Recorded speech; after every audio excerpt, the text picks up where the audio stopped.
Welcome to the Nerdrotic Nooner. My name is Gary Beekler. I come to you live from lockdown, San Francisco, California.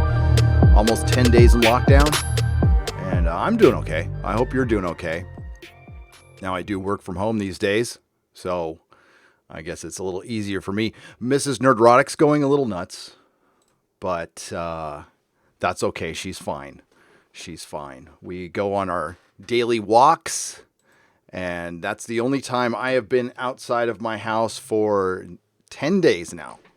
10 days. And greetings, everyone. Sorry, my beard's a little ratty. So yeah, I'm looking for a sponsor for beard grooming. I will take that. Hi, everyone.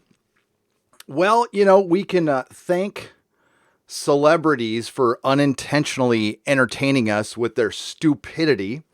We can also thank Marvel for being Marvel. We can thank the creatives, quote, creatives at Marvel's antagonists. I'm going to call them that. The antagonists at Marvel being themselves of late and going off and probably abandoning comic shops with this digital first stuff that's being thrown around. Now, we all know that's not the solution, and we'll get into that. I'd like to thank Bounding Into Comics, who's been on point this week. John F. Trent, hail, my brother. And I would just like to thank everyone who identifies with the hashtag or under the hashtag, the Fandom Menace, for doing some great work out there, and all the other folks who are, trying to entertain people as much as possible, keep their mind off things. And that's what I intend to do. And I'm going to address something again. I talked about this with my patrons this morning that has been brought up, and it's a good question, but I have an answer for it. And it's providing an alternative. There's the question out there of, are we just complaining about things, or are we going to offer solutions at some point? Well, I would maintain we do. We already do that with what we do. I'll get into that more later. Also, Star Trek Picard is free. Did you know it's free? They offered it for free, except it's not for free. And I have to credit Mrs. Nerdrotic for calling it clickbait. CBS just clickbaited all the Star Trek fans because I'm not gonna bury the lead here.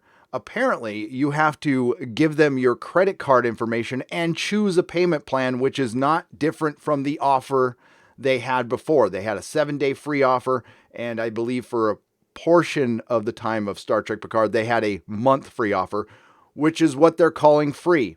But it's not exactly free, is it? Because you have to give them personal information. Why not just open it up? Why not premiere the episode right now? Why do they have to do that? I thought it was popular. I thought they needed money. Apparently, they're not getting as much as they thought. And this is during the time where they have a captive audience. We're also going to discuss Westworld's sinking ratings. And while the last episode was an improvement, it was a course correction, and it was absolute improvement. Get woke, go broke. You wait 2 years, you alienate a bunch of your audience, for the second time in a major series, you have either a father get murdered or you have a father murder a daughter on Father's Day. Not an accident, HBO. People notice that stuff. And at a time where we want to be pro-family, pro-togetherness, less divisive, I don't think it's being divisive pointing out the divisiveness. Again, I'm not persecuting or antagonizing anybody for your political or religious beliefs or whatever. You can believe what you like. You're welcome here. But constantly dividing the fandom in entertainment and in comics has led to an industry falling apart before our very eyes.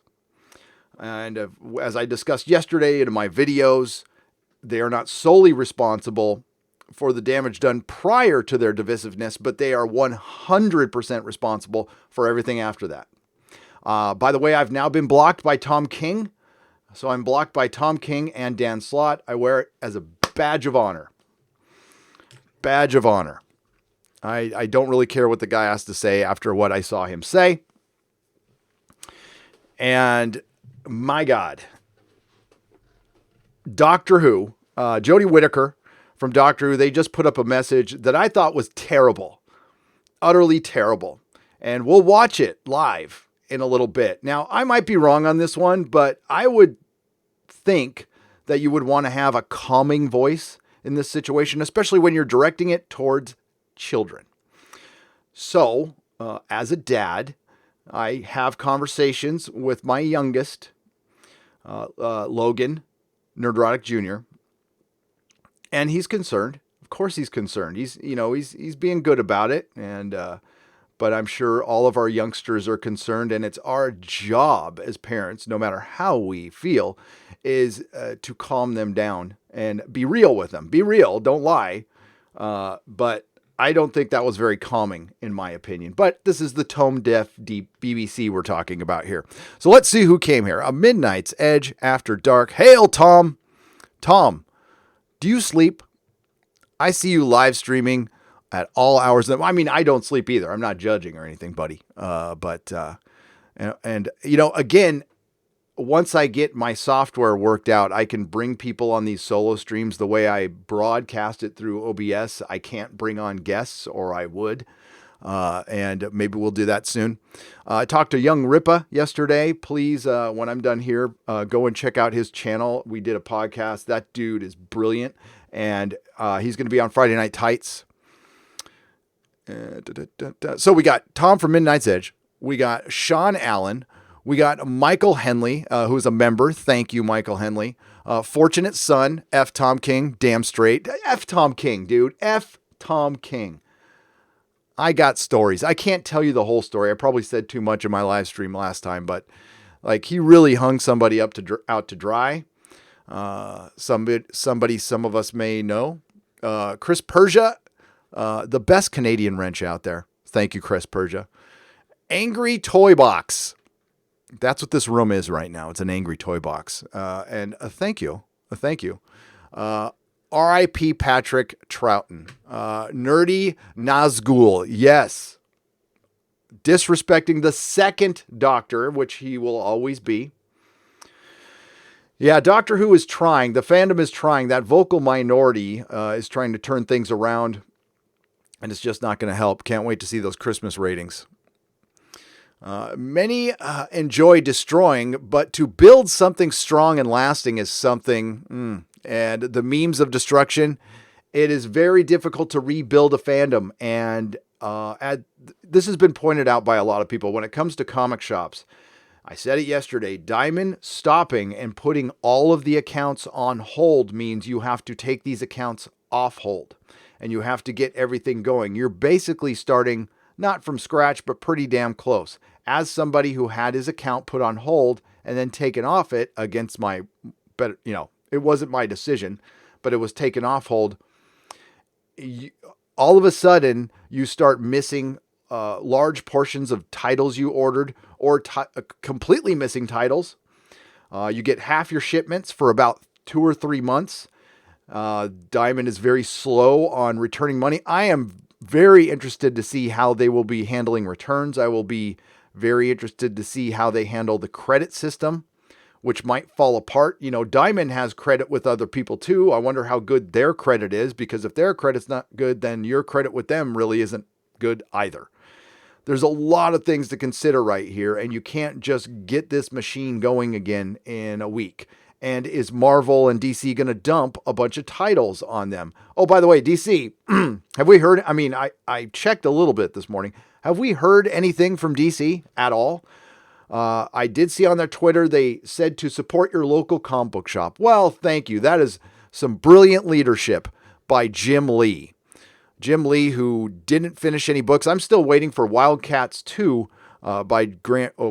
Grant Morrison wrote that, right? I think I remember.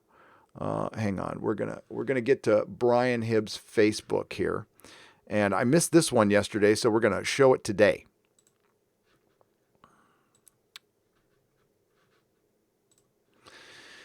Why the F is it news? Oh, what the hell? Why the fuck is it news sites telling us this rather than Diamond or the publishers? There's a scary line at Bleeding Cool. There are plans for digital first publication being discussed. That would be a knife in the eye. And every second that goes by that publishers are not renouncing, this crushes the morale of the direct market retailer more and more. Now, I saw that Tom King, who came out against digital, was now a proponent of it. Funny, when their cheddar's on the line, you see where people stand. You know, it's times like these. You find out who the leaders are. You find out what the organization you're dealing with is, the company is. And Diamond moving so slow on this one and communicating through Newsarama, Bleeding Cool. When they have their own website, they have Twitter. Marvel has a YouTube channel with 13.8 million subscribers, which I know that would reach more people than a tweet. That would reach more people than something posted on their website. So Brian's not happy with that. I don't blame him. Now, I've talked to a couple people. I haven't talked to Brian. Like I've stated before, Brian and I aren't like buds. But I sympathize with him completely, and I empathize. And, this is just pure speculation on my part. The shop he purchased from me, without giving too many details, was doing well enough to keep it prior to what was going on, although we did talk about maybe me coming back, and he was just floating it out there. He wasn't completely sure if he was going to sell it or not. He's just kind of testing the waters. And we had a lunch, and that was the last time we talked in person. And then I wanted to get a statement from him for a video, and I got the middle finger. The middle finger. That's all right. You know, I guess opinions hurt people sometimes. They're viciously terrible. Oh, this pisses me off though. And, it's too late at this point to start thinking about returnability. And, these things should have been talked about at the get-go. And I don't think it's harmful to come out and say, we're working on a plan for returnability. They're going to have to extend that. Marvel offered discounts to shops that aren't going to be able to get books at this point and sell them to actual customers. So I don't know what the solution is if it goes too long. Now, if it ends in a couple weeks, I think a lot of shops can survive. But I've talked about this with people in DMs, and I talked about it with young Ripa yesterday. 2 months, maybe 50% will be gone. 3 months, 50% of the shops would probably be gone or thinking about being gone. If it goes longer than that, it is much, much worse. As I've stated before, comic shops live diamond bill to diamond bill, which is essentially paycheck to paycheck, and digital. Digital first is their big solution. So how long has digital been around? I can't remember. 8 years, 7 years, 10 years. I remember when it popped up, I hated the idea. And yes, admittedly, I'm biased. I had a comic shop and I'm still biased. And the thing that kept digital from growing, although I don't think it would have grown that much, but the thing that kept it from growing were two things. And I mentioned it yesterday. Marvel had released CD-ROMs of complete runs of major Marvel comics, Fantastic Four, Spider-Man, X-Men, I believe the Hulk, just to name a few, on a CD-ROM with no security. So you could put these CDs in your computer and rip the PDF files of all 500 comic books. And it was all you needed was a PDF Adobe reader to read them. And the second those were released, they were put out on the internet for free. So that, probably because they didn't think digital will become a thing. Now, I personally don't like reading comic books on an iPad or a computer. I like the tangible experience. It's a niche market, and I think the vast majority of readers, it's nice to have as an aside, but it's not going to work. And it would have worked by now. But what did keep it from working, I will admit, was there were rules in place that the comic shops got first dibs. And the pricing had to be equal. You couldn't release a comic book for $1 on digital, which would have probably helped it grow. Although again, once it hits the internet, it's free. And there were already people who would come in my store and freely admit that they were sailing the high seas for comic books and reading them. And then they would come in and read them in my store. And I guess I could have been a dick about it. But I allowed people to read my comics. Not the key issues and not the stuff that was, in the premium section, but they could read the new releases. Kids could read the new releases if it was age appropriate.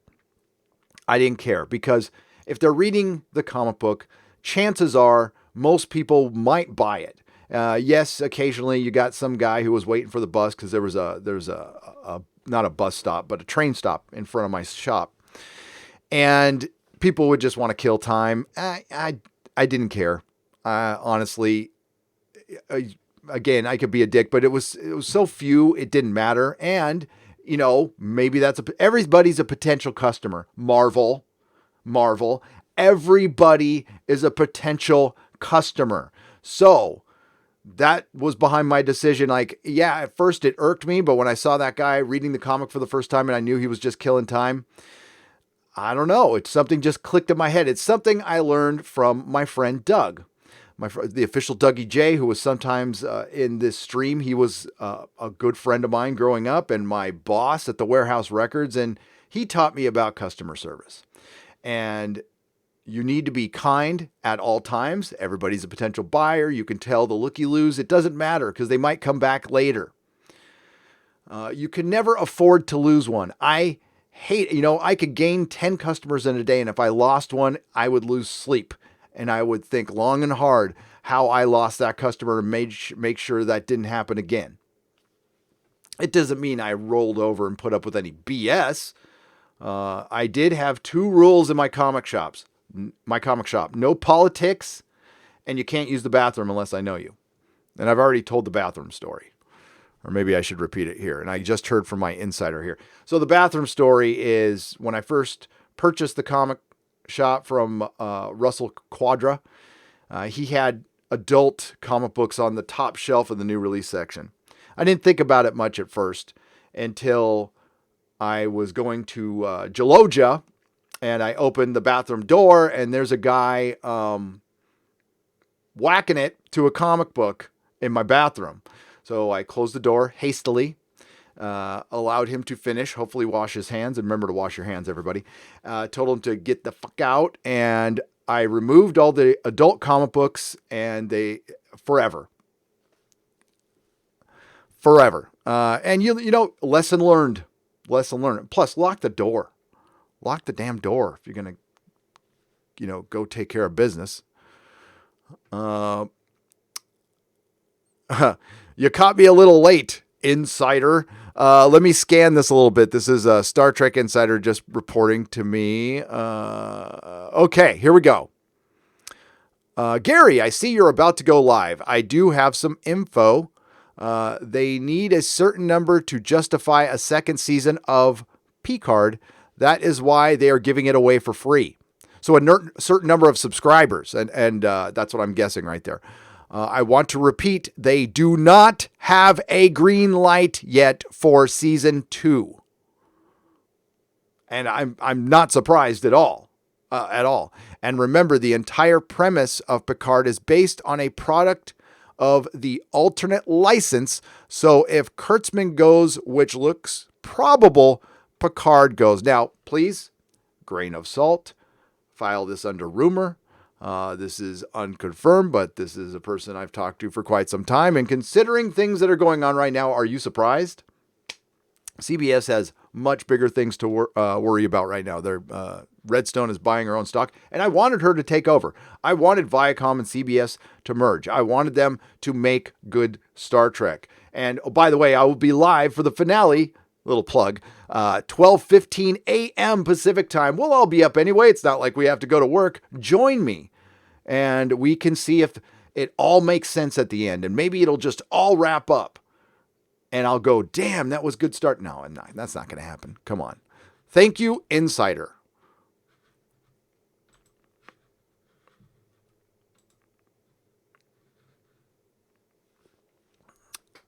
Alrighty. My God, I had a little mini heart attack right there. I was like, I hope I didn't have my screen up. That would suck. Well, live streaming, one-man show. Woo! So, smash that melee button, as Mark Lurzeth says, as I recover from my mini heart attack. Let's get to you guys, and then we're going to go to Bounding into Comics. Like I said, John F. Trent has been killing it. He deserves that Pulitzer Prize that he's gonna obviously throw away as soon as he wins it, because he doesn't want to identify with that. Also, I don't want to say her name. You know that famous grifter that a certain YouTube. Oh man, I got to be so vague about this. From Gamergate. One of the ones from Gamergate that a certain YouTuber made about 197,000 videos on, made one of the dumbest tweets I have ever seen last night, and we will go over that as well. We'll do it towards the end of the show, though, so it doesn't. There's a little skullduggery going on here as far as live streaming is going. I noticed, Tom, if you're out there, the High Council yesterday got ghosted. It did. And again, it shows up on the left-hand side, you're live, but it doesn't show up in your feed. And you guys never showed up in my subscription feed last night, which sucks. We got Fran Drescher, I mean, is she still a star right now? People are calling out capitalism at a time like this, and it's just, I mean, it's eye rolling. It's eye rolling. And then, of course, we have the Jodie Whittaker statement. But I've been looking for anything from DC. But we'll start out with Picard. Why not we start out with Picard, since we were talking about that? Boop. Boop, boop. All right, Bounding into Comics. After flagging viewership, Star Trek Picard, Star Trek Patrick Stewart, that got me confused, unveils free access to CBS All Ass through April. And it's not an April Fool's joke. After flagging viewership numbers in Canada, as well as declining interest via Google Trends in the United States, Star Trek Picard actor Sir Patrick Stewart announced CBS was rolling out free access to CBS All Ass so people can watch the show. Star Trek Picard viewership plummeted over 500,000 viewers in Canada since it premiered. The show originally premiered in Canada with 1.851 million viewers on January 23rd. By the 5th episode, the show's viewership dropped to 1.309 million viewers. I'm surprised that many were still watching, to be honest with you. The latest data out of Canada indicates viewership has fallen even further. The March 5th episode, Nepenthe, which was episode 7, saw viewership at 1.246 million.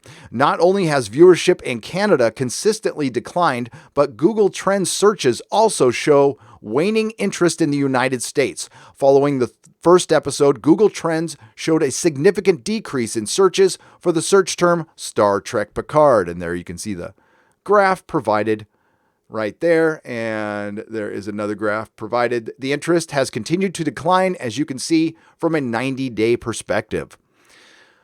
Not only has interest in the show declined, but CBS stock has also plummeted over the past year. It popped up a little bit to $15 this morning. I did check. There was a little bit of a bounce back, and I mean, that's good for the stock market. Now it appears, in order to stop the bleeding, CBS is offering CBS All Ass for free. Or are they? In order to try and get people to take interest in Star Trek. Stewart posted on his Instagram, "It felt good to bring Picard back and completely destroy him, deconstruct him, and have him get yelled at by a woman every single episode, walk around with his hands either behind his back or over his genitals, and walking behind women." He added, "Our Star Trek Picard season finale is Thursday, and starting today until 4/23, you can watch for free on CBS All Ass in the United States with the code GIFT. Link in the bio to sign up. Stewart concluded, I can't wait to reunite with our cast and crew for season 2. Well, so are you going to be in it? You're not going to go into the golem? They're not going to turn you into one of Daj's or Soji's sister or Sutra? You can be Karma, and she can be Sutra. Speaking of karma, Kurtzman. Karma. In the video, Stewart states, caring for the good of other people, living honestly, being compassionate, understanding, and beheading as many people as possible. Oh, I'm sorry, I didn't say that. There was an absolute necessity for someone to name Romulegulo's sister boy. Oh, I'm sorry, that wasn't in there either. For everyone to be treated in the same way by being beheaded by sister boy. That was the heart of Star Trek. Too bad this show doesn't have a heart. How to become more human. I love it when wasn't Star Trek Picard supposed to be introspective, a character study of Picard? I love it when people from Hollywood try to show us how to be more human. He adds, Star Trek became legendary because of Rick Berman, Gene Roddenberry, yourself, Ronald D. Moore, Naren Shankar, writers like Mark Zickery, a lot of DC Fontana. There's a lot of reasons Star Trek is part of our DNA here in the United States and otherwhere. And you are completely destroying it. You are shaming it. He then discussed, we are so excited to bring back Picard again. Star Trek head honcho Alex Kurtzman then adds, we can be better. I'm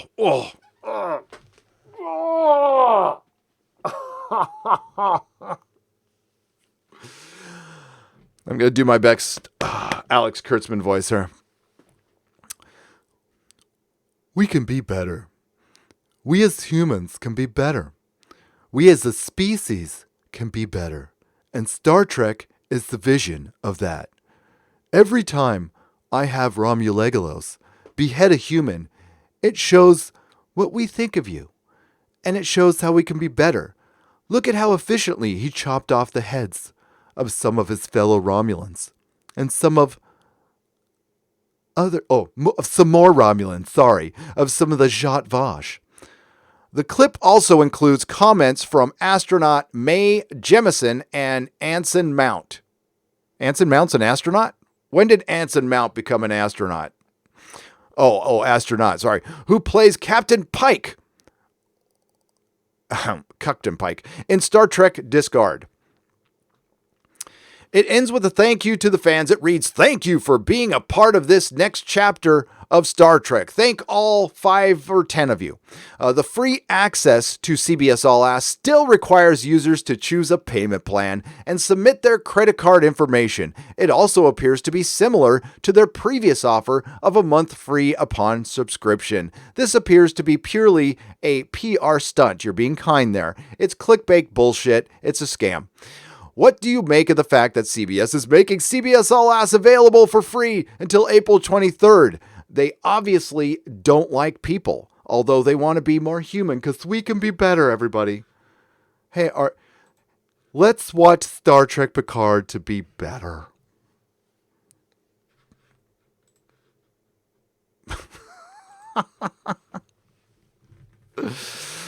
Ay. Oh, God. I keep checking to see if anybody else is talking about the comic book industry. It doesn't look like it.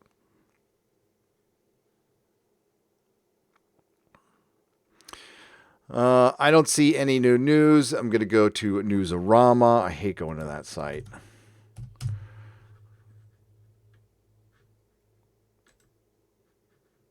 Newsarama. It used to be good.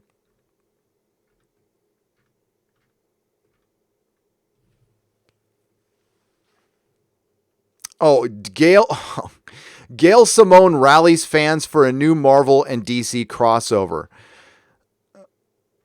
I would love to see that. I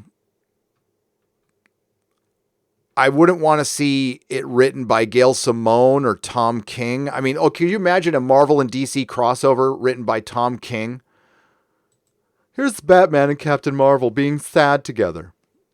They're sitting at a table being sad. Oh, God. So Star Trek is in deep trouble. And it has been prior to this. Okay. I was hearing things prior to it airing. And this is fans rejecting this crap. And wow, the timing of Westworld and Star Trek Picard and just the general tone, it's, basically it's humanity bad, and we're going to use androids to show how bad we are to, they're using it as allegory to show how bad we are to other people, or how bad we are to each other. And, we should just be wiped out because we can be better. We can be better.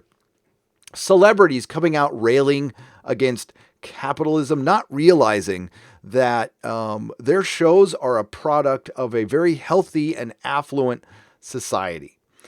And a lot of the arguing we have been doing over the last, clapping back actually, because, this constant, we just got an announcement today that in The Immortal Hulk, one of the longtime characters is going to be transgender. And I didn't even read the article. I'm just, of course, because every comic has to have that. Now, nothing against it. You do you. I have no problem with anybody, with how they identify. I don't care. But we talk about representation and inclusivity. What percentage are we talking about of the population, really? And if it shows up in a comic book once in a while, or if you make a character, that's representation. Something in every single book. When your sales are going down and it's because of your political pandering. And no, nobody actually thinks you care about any of this. That's the whole point. It's superficial. It's bullshit. It's virtue signaling to get yourself attention on Twitter.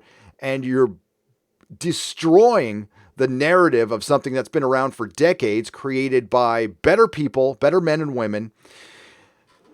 And, Yellow Flash did a video yesterday. In the beginning, he has the interview with Kelly Sue DeConnick, who said, if you don't like my politics, don't buy my book. And that's been the attitude of damn near everybody at Marvel and DC of late. And no, we're not going to buy your book. No, we're not. And now we got Gail Simone calling for a Marvel and DC crossover. How about Gail Simone apologize to the fans? Sincerely, you got a YouTube channel. You might get some subs from it. And I offered on the Inquisition, I gave her time. She could come on my channel. I'll give her a few minutes to genuinely apologize to the fans. Apologize for insinuating or sometimes outright calling people ists, phobes, and Yahtzees. And to restate, that's a clownfish TV term for the bad guys from Germany. It's YouTube speak. And that offer is still open. If we want to mend fences and make things better for the comic shops, because clearly, look, they're just trying to, we all know this, they're trying to cover their own ass right now. They don't give a wet slap about comic shops. Remember when Ricky Gervais at the Oscars said if those really bad people who dressed in all black from the Middle East offered a streaming service, that every actor would be calling their agent. Same thing goes for comic book creatives. If those same people offered a publisher, if they were offering publishing, those people would be on the phone with their agents if they have them. If they don't, I would highly recommend they get them. That's partially what protects a lot of the celebrities. And now you're seeing a lot of the celebrities separated because they're on lockdown. They're separated from their representation, and they're not there to protect them. And woo, are we getting some good stuff. We are getting some good stuff. But Gail Simone, shut up. Just shut up. Seriously. As each day goes by with DC not saying anything, plan all you want. By the time you're done with your plan, it'll be over. The clock is ticking. You don't have much time. All right. We'll get to you a little bit. Sunny Man for $4.99. Because I watched your reviews on Picard, I decided to watch the 1966 Star Trek. And after 2 episodes, I think it's good so far. Keep up the good work. Sunny Man, enjoy original Star Trek. Came out in 1966, but that's okay. Doctor Who came out in 1963. And the quality of some of the Blu-rays and what you can see on Netflix of older Star Trek looks great. It looks great. Bird of Prey 5, $2. Kapla, Nerdrotic and all. Stay safe, everyone. You too, my friend.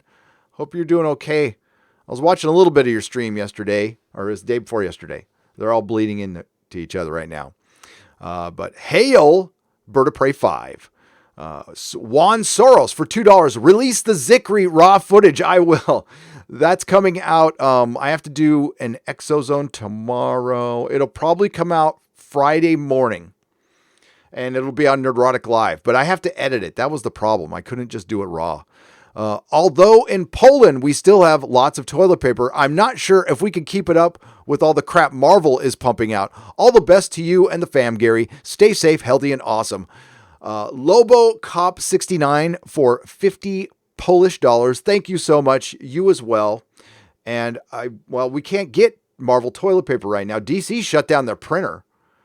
So again, that's not something you can just ramp back up again. We need to create a bounty for photos of former Marvel employees in the unemployment line. Mark C for $5. Yes.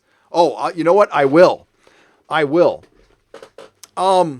You know what? Your boy Zach from Comics Matter. I still wish it was diversity in comics, but you can't always get what you want.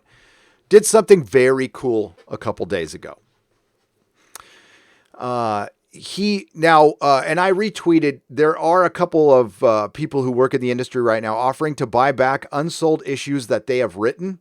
I think that is great. We need to support that. So no matter what their politics were in the past, that is a genuine good thing to do. That's the right thing to do. If they're able to afford it, that's very generous of them to say that, and I appreciate that. Gail Simone offered, suggested people go to their local comic shop and support it. Zach bounced back with, or shot back with, why don't you offer to buy back your unsold copies? Where we got crickets. So Zach put his money where his mouth is, and he offered $1,000 to the first comic shop that contacts him and shows that they're a real comic shop and that they need it. And he gave him $1,000. That was freaking cool. Well done, Zach. Well done, Zach. And I have to check out a couple things, and I don't want to steal his thunder. I'm considering matching that or doing the same thing. I'm going to contact Zach, see if he thinks it's a good idea. I'm going to let him handle it because that was his idea. But I will offer to match that. And maybe we can give it to another shop or something, but I got to email him because I just thought of this idea before the stream and I didn't have a chance to email. Actually, I have it composed, but I didn't send it. We got to make sure it's okay with him. It was his idea. Son of the Wolf for $5. Hey, Gary, thanks for continuing to give me something to occupy my time while I'm stuck inside. You are quite welcome. This is the alternative to the entertainment. Now, that is something I would like to address as well.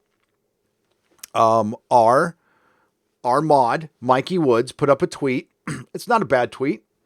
I think it's a good thing to bring up once in a while. A lot of YouTubers, a lot of movements have stemmed out of criticism and YouTube critics. So their job is or their hobby is they have a YouTube channel, they read a comic book and they critique it. Sometimes they like them, sometimes they don't. But coming out of that, that's what your boy Zach did. He was reviewing comics and he was noticing a certain theme throughout comics, a certain partisan theme, the theme of SJW Marvel. And that's what brought us here today. Now, the roots of SJW Marvel go way back to 2003 and maybe before, but that's when I started noticing stuff. Wasn't too bad until after I sold my shop, to be honest with you. But I saw the origins of it. I didn't think it would get this bad, to be honest with you, but it did. And a lot of people have covered this. But Mikey put out a tweet stating that Comicsgate and the Indiegogo, those guys provide an alternative, and that's what they're doing. Because I mean, hell, that's what I don't know if Tom King say, but I'm using him as an example. The Tom Kings and the Gail Simones of the world were telling them, if you don't like our comics, make your own. So they did, and they are able, because they are professionals and they're talented, to make comics that are as good, or a lot of times better than what Marvel and DC are producing in some aspects. Okay. We're talking about the Also Ran, the New Warriors, the Snowflakes in the Safe Space. Every single Indiegogo comic is better than that trash, or better than Children of the Atom, by far. They can offer a viable alternative. They can crowdfund it. This does take money, but it doesn't take as much money or as much people as it would to, say, create a television show or a web series. Now, little animated shorts, yeah, I think you could do that. That's a good alternative. Maybe a little animated show. It doesn't require as many people. That requires a ton of time, but that could probably be funded responsibly. We'll say a TV show. I have I'm sure there's a couple people out there, but I know Ian from Rebecca Gold. He does a web show that's very good. It's called Rebecca Gold. It's won awards.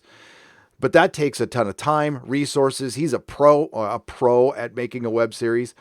And while it's possible, it certainly is possible, I'm not too sure how viable it is right now, considering the economy.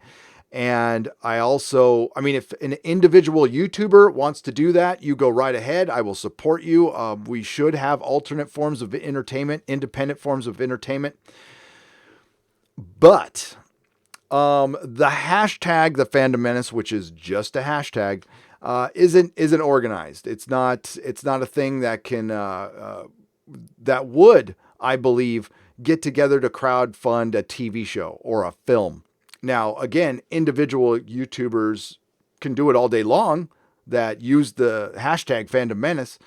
But the reason the Fandom Menace had, or still has, huge numbers is because we weren't organized. Is because we remained a loose group of individuals united in the principle of protecting the fan. We're critics. And every time, I turn on my camera, I'm trying to offer an alternative. I'm not going to write a TV show. I'm not going to crowdfund a TV show or crowdfund anything, really. I'll support other people's projects if I like them. If they run them by me, I have no problem doing that whatsoever. And a show or a book or a comic book, just email me, let me know, let me take a look at it, and I will most certainly shout it out. But I have no plans. I have no plans to... I've actually made a comic. It's terrible, and you'll never see it. But no plans to do that. But I highly encourage it. But to say we're not offering an alternative isn't entirely true. We are. This is it. Son of the Wolf, thank you for the $5. Brian F. for $4.99. Just finished Expanse Season 1. Good stuff. And yes, there is still good TV out there. And I also want to state that the Fandom Menace was effective. Did it achieve its goal? Did it absolutely save Star Wars? No, but it got a billion-dollar company to think about something, to listen to the fans. Now, they didn't outright come out and say it, but you can see that they course corrected. And that is a good thing. Not saying anything won't change anything, ever. You say something, you speak your mind. If they change, they change. If they don't, at least you got to speak your mind. And we will continue doing that. Now, if something becomes folly at some point, yeah, you move on. You move on. And honestly, that's what a lot of people did with comic books. They moved on. They're like, they're not going to change. Marvel and DC are not going to change. So we have to go do our own thing. Absolutely support that. And they're still not going to change. Right here at the end, they're not changing. Brian F. just finished Expanse Season 1. Good stuff. Thoughts on Hunters? Have you watched? Episode 3 lost me a bit with implausibility and wokeness. I have not checked it out yet. I have been busy working on, I worked on a review of A Song of Ice and Fire prologue that I provided to my patrons. That'll be out someday on Nerdrotic Live. And I was watching some Doctor Who to review, and I am very happy to report, not ruined for me. I love it. I still love old Doctor Who. It's better than ever. As a matter of fact, it makes me appreciate it more. Now, I can't watch it beyond a certain point because Doctor Who was completely destroyed by Chris Chibnall and wokeness and political correctness. And I have a video that I'm doing that will come out tomorrow. Also, I am live streaming. I'm doing a Rose live stream. It's the 15th anniversary of New Who tomorrow.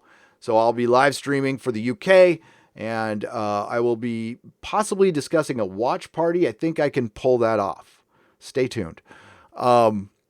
Thank you, Brian F. I don't think I'm going to check it out. I've got other things to check out. I'm glad you watched The Expanse, though. It's a great, great show. It's not woke. It's what Young Ripa gave this. I heard it from him first, so I'm going to give him full credit on this. Honest diversity, honest inclusivity, which is we don't talk about it. We just do it, and story comes first. Story comes first, then we cast, and then the cast happen to be pretty diverse. And we don't make a big deal out of it. We just present our show, and we let our show speak for us. We let the story speak for us. And that's what The Expanse does. The Expanse is everything Star Trek Discovery and Star Trek Picard wish they were. Hail The Expanse. Alpha Prime. The Orville, too. The Orville's another show. It's diverse. It gets into a lot of themes. And it deals with a lot of stuff through allegory, especially through the Mocklins. Guess what? Very enjoyable show. It doesn't preach at you. It doesn't hit you over the head with anything. And I know, believe me, I know what their politics are, but they at least try to be fair and try to sell their show to everyone, which is all we're asking for. Sister Boy, aka Ladyboy, new name. Alpha Prime for £2. Yeah, that's Romeo Legolos. I'm forgetting his name now. I'm forgetting the name. I called him Romulegalos for so long. Eleanor, whatever his name is. Yeah, he was referred to as Sister Boy in his first episode by one of the Romulans. They're all, come here, Sister Boy. And that's they probably, you want an example of how woke destroys storytelling. I promise you, the term Sister Boy was thought up before they wrote that episode. And they just wanted to put that in. So they found a way. They've made a scenario.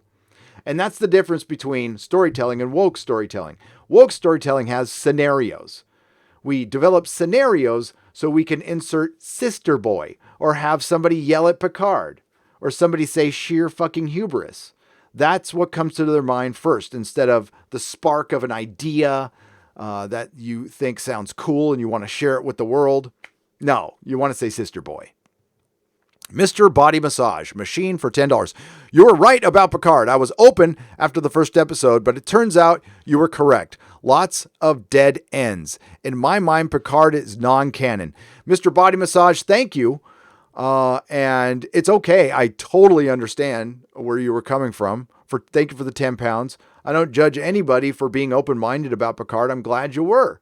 You need to be. You absolutely need to be before any show, even if it has the name Kurtzman on it. But now you know that chances are 99.9% to 99.9% accuracy that it will suck if it's got Kurtzman's name on it. And a lot of people didn't watch Star Trek Discovery, and they didn't realize that all of these theories that people had, all of these plot points, I call them plot bombs because they just explode and they, cause destruction to their story and they go absolutely nowhere. Kurtzman Trek and storytelling is filled with them. It is so hard. It's funny, but it's also very difficult to review these episodes because every turn there is a plot hole or there's something stupid. And I mean, it's a singularity of suck.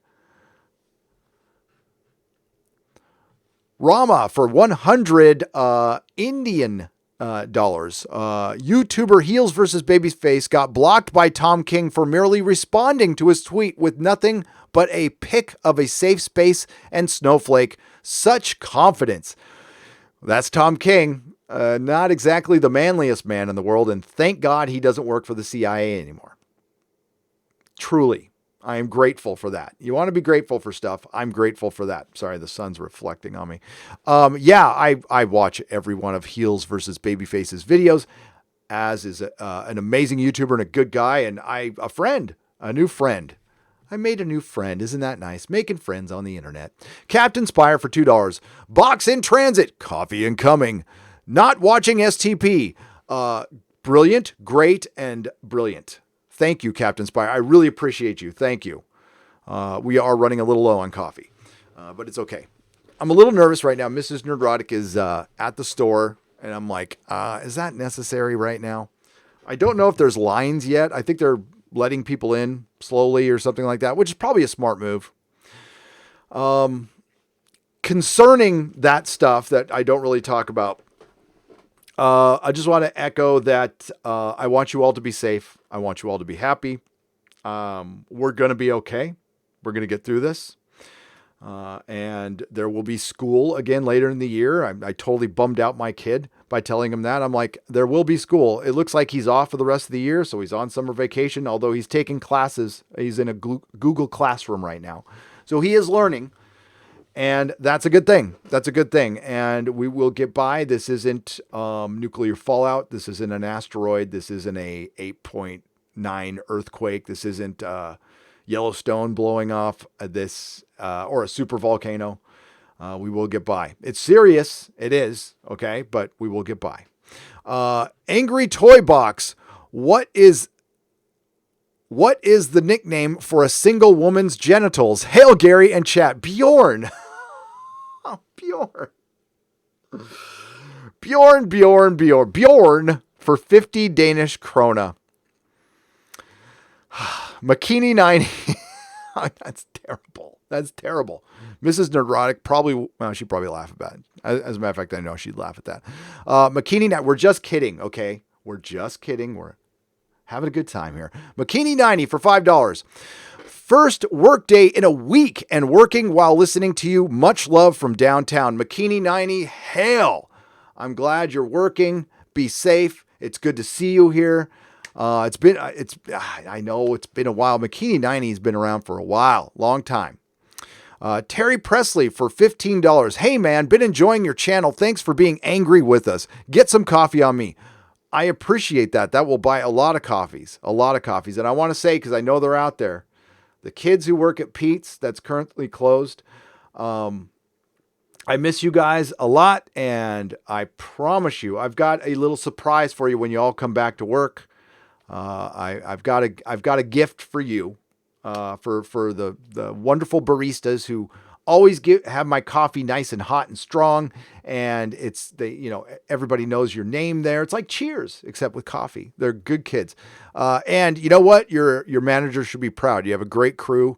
And I love going there. So like one of my favorite places to go. Yes, it's like a chain coffee store, but it's got a good group of kids there. The Talons of Wang Chang. Uh-oh. You might be, your episode might be canceled for £5. Would have been Patrick Troughton's, oh my God, 100th birthday today. All hail the second Doctor. Been watching The Faceless Ones this week. Great story. Absolutely. Watch a second Doctor episode today. Happy birthday, Patrick Troughton. You are missed. And a Doctor that, it grew on me. I'll admit, the black and white episodes were tough for me at first to get into, but man, they're good. Once I got past the black and white TV biased, I watched them and they're good. They're good. And there's a reason this thing lasted for over 5 decades, and it's all writing. The production values were crap. It forced them to be creative on the lowest of budgets, and that is part of the charm of Doctor Who. But what made it good was writing and acting. Cracklin, what's up, Cracklin? Again, thank you, Cracklin. It was great talking to you on the member stream, by the way. The destruction of those social beacons, which inspired greatness within us all, only lead our society to stinky poo-poo butts. Abraham Lincoln.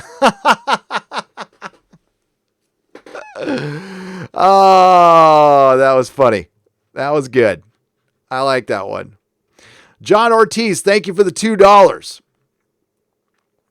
All right. I'll get back to that. Let's check in with DC Comics, everyone. Let's see if we have a statement from Jim Lee. Maybe we do. It cracked me up when Peter Samedi tweeted out, is Jim Lee okay? Has anybody seen Jim Lee? All right. Wow.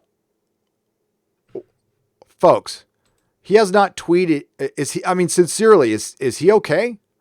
Jim Lee, okay. I mean, does somebody, we need to find out if, I don't know. I'm getting kind of worried now, genuinely. March 14th March 15th was his last tweet. March 15th.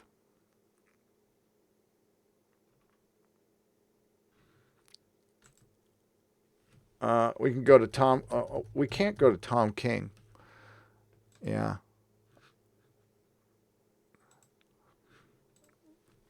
So, I mean, I admit, okay, I'll freely admit that, Az got blocked by Tom King, and Az just shot him a picture of Snowflake in safe space.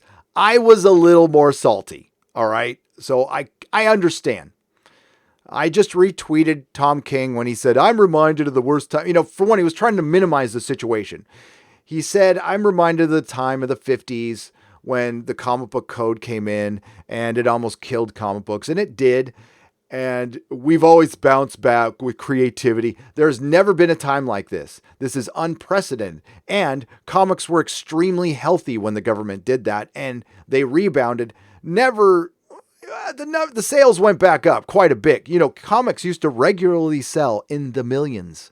Now, that was when stuff was returnable and they were in every supermarket and 7-Eleven and corner store and gas station. And Marvel, I don't know if you know this, Marvel and DC used to sell the strip covers to corner shops and supermarkets. And when I would go to South Dakota in the summer, because I was a bit of an angry youth, and my parents had a hard time with me, so they would send me to South Dakota in the summer to work on a farm. That's where I learned how to drink. But there was a little drugstore, convenience store there that sold rolls of stripped covered Marvel comics for 50 cents. So for 50 cents, I would get a roll of 5 comics. And yes, he rolled them up and put a rubber band around them and put them right next to the newspapers. And I bought them all. I did my little work on the farm and I got my couple bucks and I read those comics cover to cover. Of course, there was no cover on them. But yeah, so they used to sell the strip covers out. And this is what we're going to have to return to. And the comic shops are going to have to deal with that. I know a lot of comic shops are against comics being available in Walmart and in 7-Elevens. They got to give that up. Like I said yesterday, those are comic book fan makers, not comic book fan takers. Somebody gets into a comic book, they buy it at a 7-Eleven, they get into it, and then they want the next issue, but they realize 7-Eleven doesn't really get them in order, so they look for their local comic book shop. As a matter of fact, I worked with the 7-Eleven owner who was down the street from me, and when he started ordering comics, I started supplying him with comics.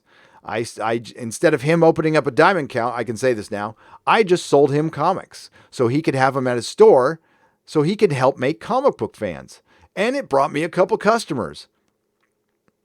It's that innovation that, and that part of it falls on the comic shop owner. Okay. Again, I used to drive around when I got my comic shop, I wanted to get a noticeable car. So I got the ugliest car I could find, which was the Honda Element. And it was the tomato colored one. And I had some magnets made that said Comic Outpost. And I slapped those magnets on the side of my Element. And it was the Outpost mobile. And I would drive around San Francisco. I always drove around San Francisco picking up kids to school and, doing salon runs and stuff. And that was the best advertisement I could do. What else did I do? Guerrilla advertising.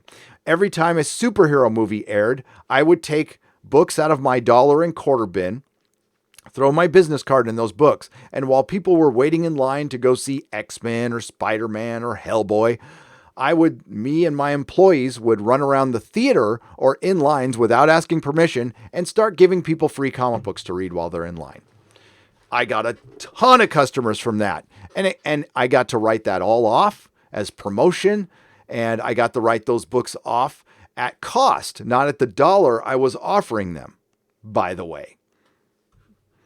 It's stuff like that. It's not hard.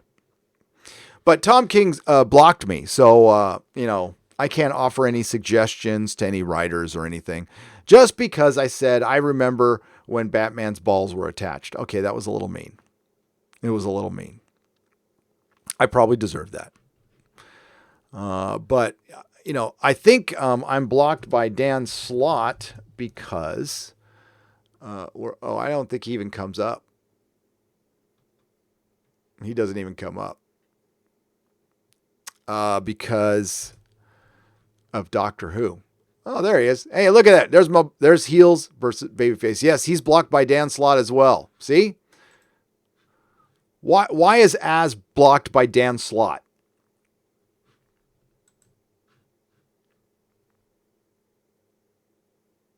Man, you can really tell that guy's a comic book writer, can you?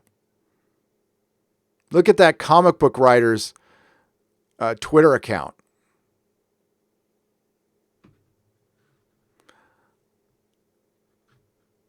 I don't think I'm blocked by Gail Simone.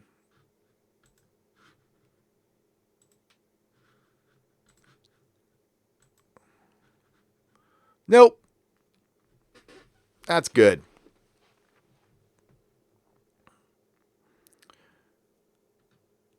There won't be a Marvel and DC crossover anytime soon. These companies are too busy thinking about their livelihood right now. Oh my God, I can't even stomach this. Ugh. Oh my God. Can I go to somebody's Twitter that I like? Can we go back to Az? There. I don't like you either. But yeah, she's suggesting a Marvel and DC crossover now. Not going to happen. Not going to happen.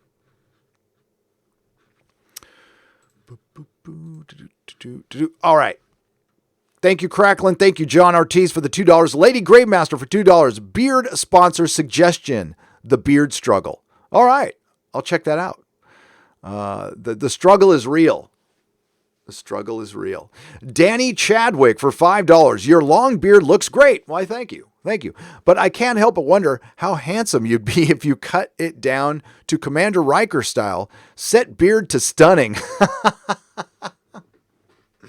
You can look at some of my older YouTube videos and you can see me. I'm a beardless boy. Here. Hang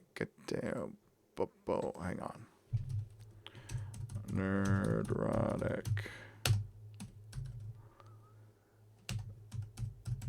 So when I hit 1,000 subscribers, it was December of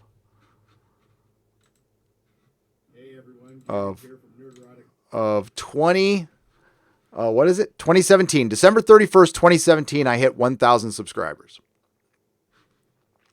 And I was so excited. And I worked right down the street from YouTube that I did a video. And yeah, so here's me without my beard. Not a pretty sight. There you go. Let me get you a better picture of that. That's me standing in front of YouTube.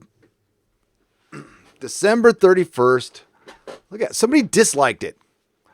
I wasn't even in the culture war back then. I was just reviewing television.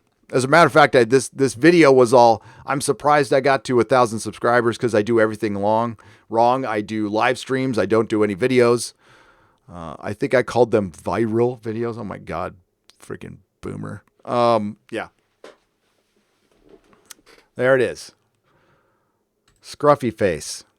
See, it's just better with the beard. Trust me. Trust me. You're going to hear the dogs in the background. Mrs. Nerdrotic is back. You're going to hear the dog rotics. Thank you, Danny. Keith Markwick for £5. I'm watching your show every day and wanted to contribute. Keep it real, sir. Thank you. And that's the key. Okay, that's the key, is entertainment and keeping it real. And that's how we provide an alternative to Hollywood. Like, listen, they're already noticing now how powerful of a tool YouTube is. So powerful, YouTube doesn't even realize it. And you're starting to see celebrities come onto this platform. And then there's that Quibi thing. Have you not heard of Quibi? I heard of it through Robert Meyer Burnett. I didn't see the Super Bowl commercial, but Quibi is going to be a platform that offers produced 10-minute videos. It's going to be Punk'd is going to come back, and they're going to do like little 10-minute TV shows with movie stars, and they're selling it as an alternative to YouTube. If you want professional entertainment, we offer you a professional alternative. People don't want that. People want to connect with each other. Interactivity, that is the key. That is something Hollywood cannot provide. Guess what? I don't think it's going out on a limb by saying that movies, scripted television is 20th century entertainment. Like radio, 20th century entertainment. And video games, interactive, 21st century entertainment. YouTube, interactive, making videos, all this. My kid is not going to watch Quibi. No adult is going to. Oh, by the way, you got to pay for it too. YouTube being free for the most part helps a lot. And they're going to love YouTube because it's going to be one of the only places where people will accept ads, or there's ways to work around it too. And if you need to do that, do it. Keith Barkwick. I'm not going to say, turn off that pesky ad blocker. Ugh. Sorry. Bryce Brierly for $10. I do appreciate you allowing me to finish, but damn, lock was broken. What? The lock was broken. What is that reference to, Bryce? I do appreciate you allowing me to finish, but damn, the lock is broken. Hang on. I don't know what. Hang on. I don't catch everything.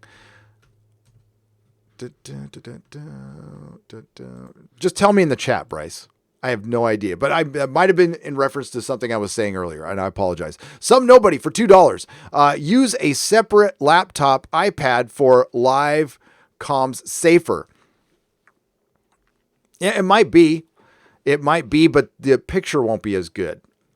Maybe if I do, maybe for my Patreon stuff, but no, I have to do it on a desktop because my internet sucks. Although I'm in San Francisco, near Silicon Valley, my internet sucks. Oh, right on. CJ is a member at the Jaloja level. Jaloja, thank you very much, and welcome. Welcome to Nerdrotic. Lobocop 69 for 100 Polish pesos. If you ever consider having a comic book shop again, which I will, I recommend some kind of bathroom passes. Oh, that's what you were talking about. Bryce, I got you. I do appreciate you allowing me to finish, but damn, the lock was broken. I get it. I'm a dumbass. Thank you. That's funny. That's funny. All right. I'm with you now. Lobocop. So I'll read this and I'll tell you about the next comic shop. Lobocop 69 for 100 Polish pesos. If you ever consider having a comic book shop again, I recommend some kind of bathroom passes. You could name them P cards, Badumtis, no laughs, or he's all bump, no laughs, anybody. Okay, I'll let myself out. Yes, I will. You know what? I will do that. You can have a bathroom pass and it will be a P card and it will have Picard on it, and I will name it after Lobocop 69. That's great. Well played, sir. Well played. Now, depending on how things go, because I was going to move. That was definitely in the plans. I was going to move from San Francisco in a year, and possible destinations were Montana, Wisconsin, most likely New Mexico, Tejas, or San Diego. But we were going to move out of San Francisco. Unfortunately, the economy was shut down recently, which doesn't help home values or anything or rents. So staying put is in the cards for the time being. But I might be able to get cheaper rent here. So yes, I'm going to open up an online store and another store. I will not be selling new Marvel and DC comics. I will probably sell Alterna because I want to support Peter Simeti, but I'm more going to be a vintage comic store, a vintage toy store. It's not going to be about new comics. I'll have a little rack And again, it'll be Alterna. And if anybody from the Indiegogo sphere wants to sell books in the shop, contact me. We'll work out a very fair deal. I would be more than happy to support them in the shop. And that's a place where you people will be able to come and do signings. You'll be more than welcome at my shop. It is San Francisco, so, but you'll be, I don't think you might be surprised how many fans you have over here. Quite a bit. We're not all nuts. Rebecca Gold for 10, that's who I was talking about earlier. Rebecca Gold for 10 pounds. When I was a kid, there was a comic shop, Forbidden Planet. Oh, was it in London? Because I went to the one in London. The guys that ran the shop knew my name and would set aside issues for me. God, I miss those days. Forbidden Planet, I was there in 2004 in London. Great shop. They were the inspiration for my Doctor Who section. They had a door frame that was a TARDIS, and it was right next to a restaurant that sold the best damn fries in the world. And it was like, that's pretty much all I ate there because your food sucks. Sorry. And what a great shop. And they had this kid there who was completely enamored with Mrs. Nerdrotic. So he was following her around and helping her with her every need. And it was great. He was really nice. Great shop. Nothing bad to say about Forbidden Planet. And I hope they survive this. We need Forbidden Planet. Meow Lat Hotep for $5. Tom Baker will always be my doctor. Love your show. Keep up the good work. Please tell me how to pronounce that. Is it like Bubba Hotep, but Meow Hotep? Meow Hotep. Gotcha. Okay. Rob's for $2.99 Australian. Your Game of Thrones prologue was awesome. Oh, you liked it. Excited for the rest. I'm glad you liked it. Thank you. I wasn't sure. It's gonna be a video eventually. You got the audio portion of it. Yes, my plan is to review Game of Thrones chapter, Song of Ice and Fire chapters, and Doctor Who. You guys a bunch of people have requested more reviews. They're coming. This week, I'm going to be working on Star Trek Picard, though. That's going to take a lot of my time because I'm doing the whole season and I'm breaking that thing down. I've got the razors out. Cutting it like a line of cocaine. And it jumped on me. I apologize. Paul Wilkinson for $4.99. He's just wants to say hi. Hello, Paul. Welcome. And I see you, Mark C. I'll get to you in just a second. Dragon Volder X for $2. Take this, please. Never do that voice again. What voice? The Alex Kurtzman voice? My name is Alex Kurtzman. I write for Star Trek. And I just want to say that I want you to be a better human because humans can be better. And I learned that from my therapist. I don't know what that actually means. He also taught me the word empathy, and I put it in Star Trek Discovery season 2. But I don't know what it means. I really don't to this day. I'd rather sit in my bathtub and watch plaster dry, says Mr. Snickers for $3.99, than watch Star Trek Picard for free. Exactly. I would too. Why would you say that? That's not very human of you. What's a human? Nerdrotic, if DC and Marvel are sold off to tech company like Apple, do you think that they will correct all of the SJW wokeness? No. Lacane, 1906 for thank you for the $5. I would love it. Apple's worse. Far worse. Believe it or not. I mean, did you see what was on Apple TV Plus? And I like Ronald Moore. C-Space 36 for £4.99. TNG fan watched Doctor Who Star Wars be destroyed. Hoped Picard would rescue us from Discovery, but they betrayed Gene and TNG supporting hashtag fake Trek movement. Yes, hashtag fake Trek. It's not real. It's not canon. So it can't really destroy anything. Thank you again, C-Space 36. Mark C, the great Mark C for $5. Gail said in a tweet, the majority of comic book fans are cis white men. We could afford lose CDC a few of them. We can afford to lose CDC a few of them. Can you now?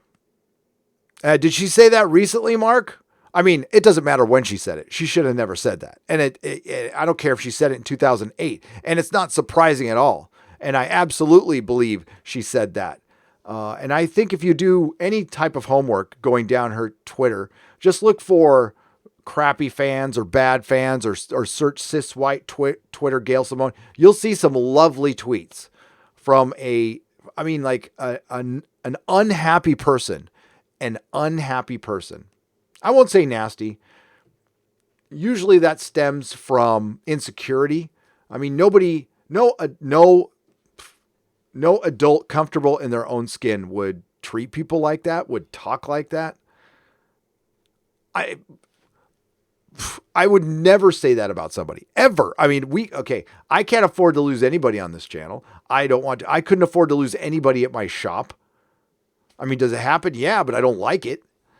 Birdie Eve for $5. Just some cash towards Gary's home gym. I'm going to need it. No, thanks. I'm on my walks. Thank you, though. Soon to become the hottest spot on the San Fran gay scene. Thanks for the fun while I'm at work as a key worker. I'm glad you're at work as a key worker. Be safe. We appreciate you keeping the world going around. And yes, my new gym will be it'll be just fabulous. Yeah, right. Yeah. I think, we could have it in my garage. It's pretty tight in there, but I don't think the boys will mind. Diversity and Comics Bear for $4.99. Use a laptop or mobile device for things you don't want people to see. You don't want to burn a source. No, I don't. And you're right. You were talking about almost sharing my screen. You are correct. I have another computer right here, but it's updating right now. But you're right. Robert Flores for $2. Gary, what do you think of Ralph Bakshi's films? What do I think of Ralph Bakshi's films? Let me take a look. The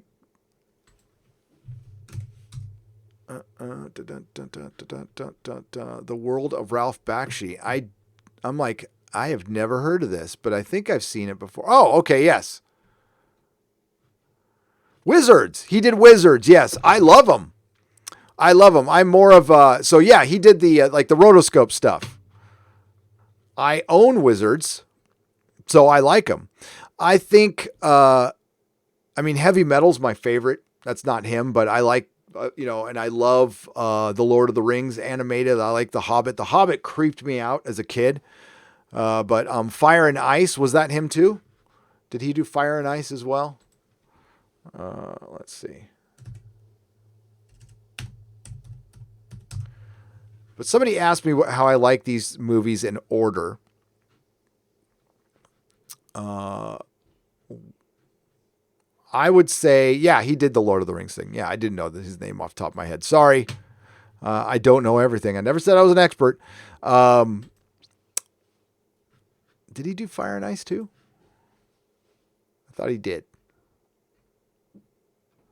Maybe I'm wrong. Maybe it was just a rip-off of... Let's see, director.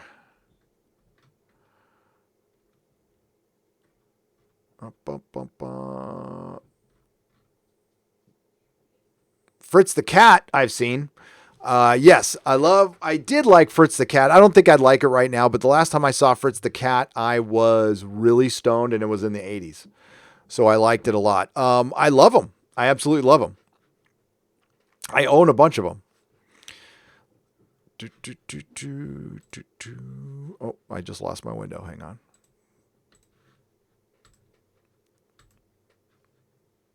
Okay. Thank you, Robert Flores. Yes, of course, Lord of the Rings is my favorite, but then Wizards is next. I could have sworn he was on Fire and Ice. Guess not.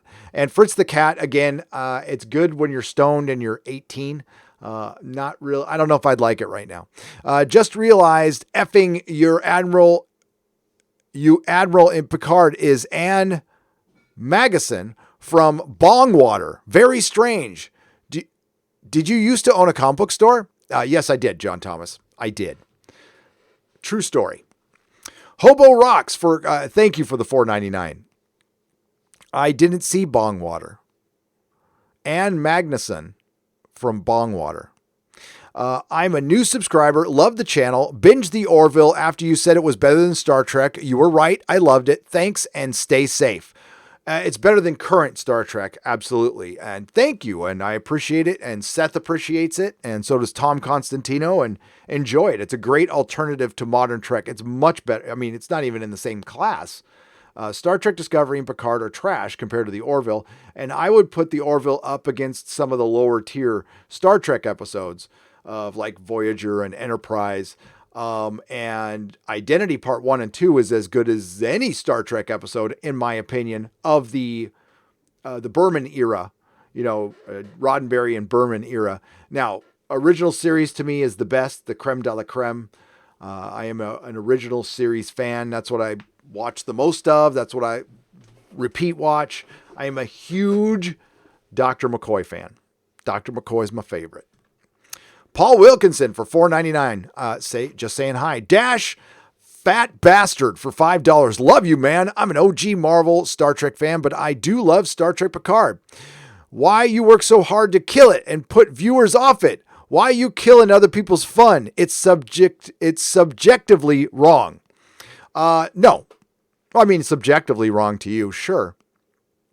But I am not killing the show.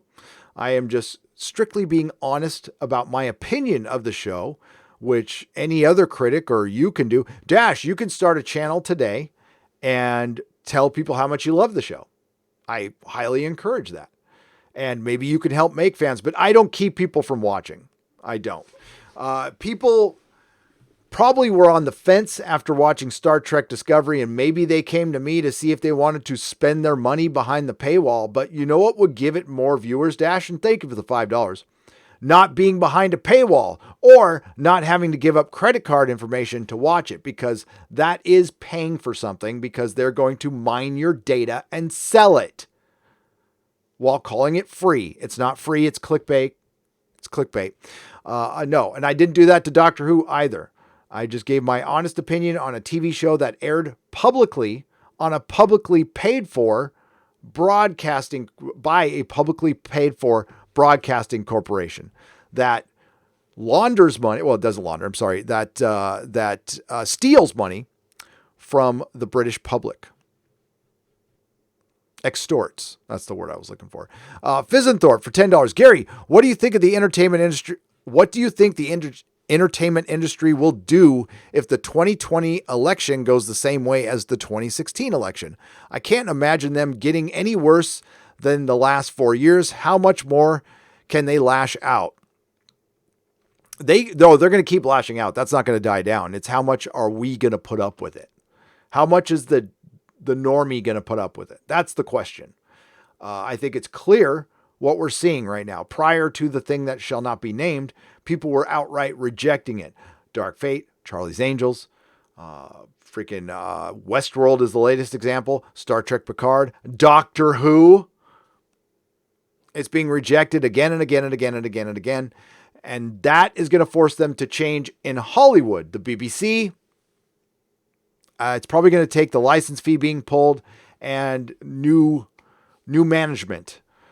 The only comics worth buying, but yeah, that's what I think. I think it's just going to be more of the same screeching. We're just going to be tired of it, especially now. I think this will curtail a lot of that screeching because it's giving us all perspective.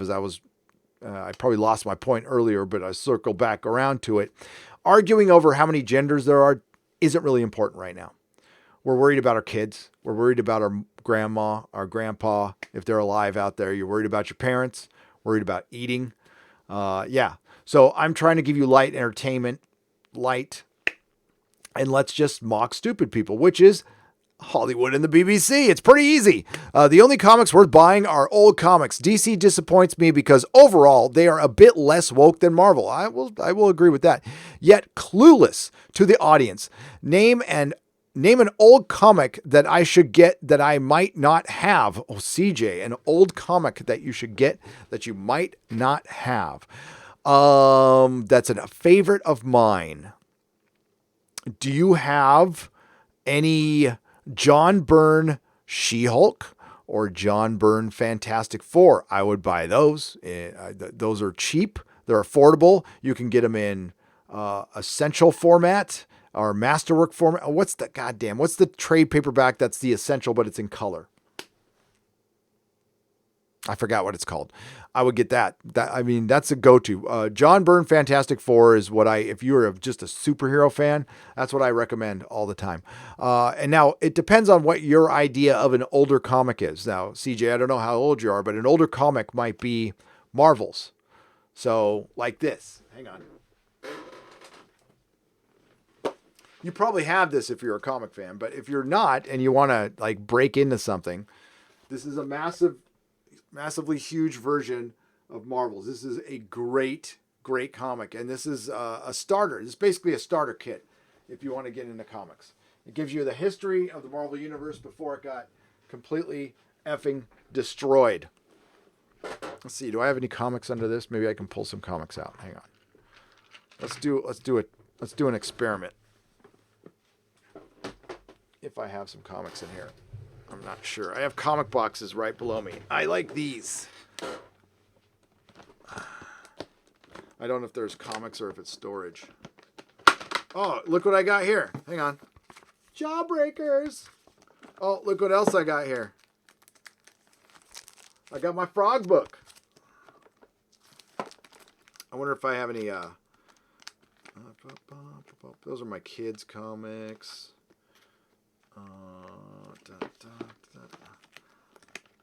Rando stuff. What's this?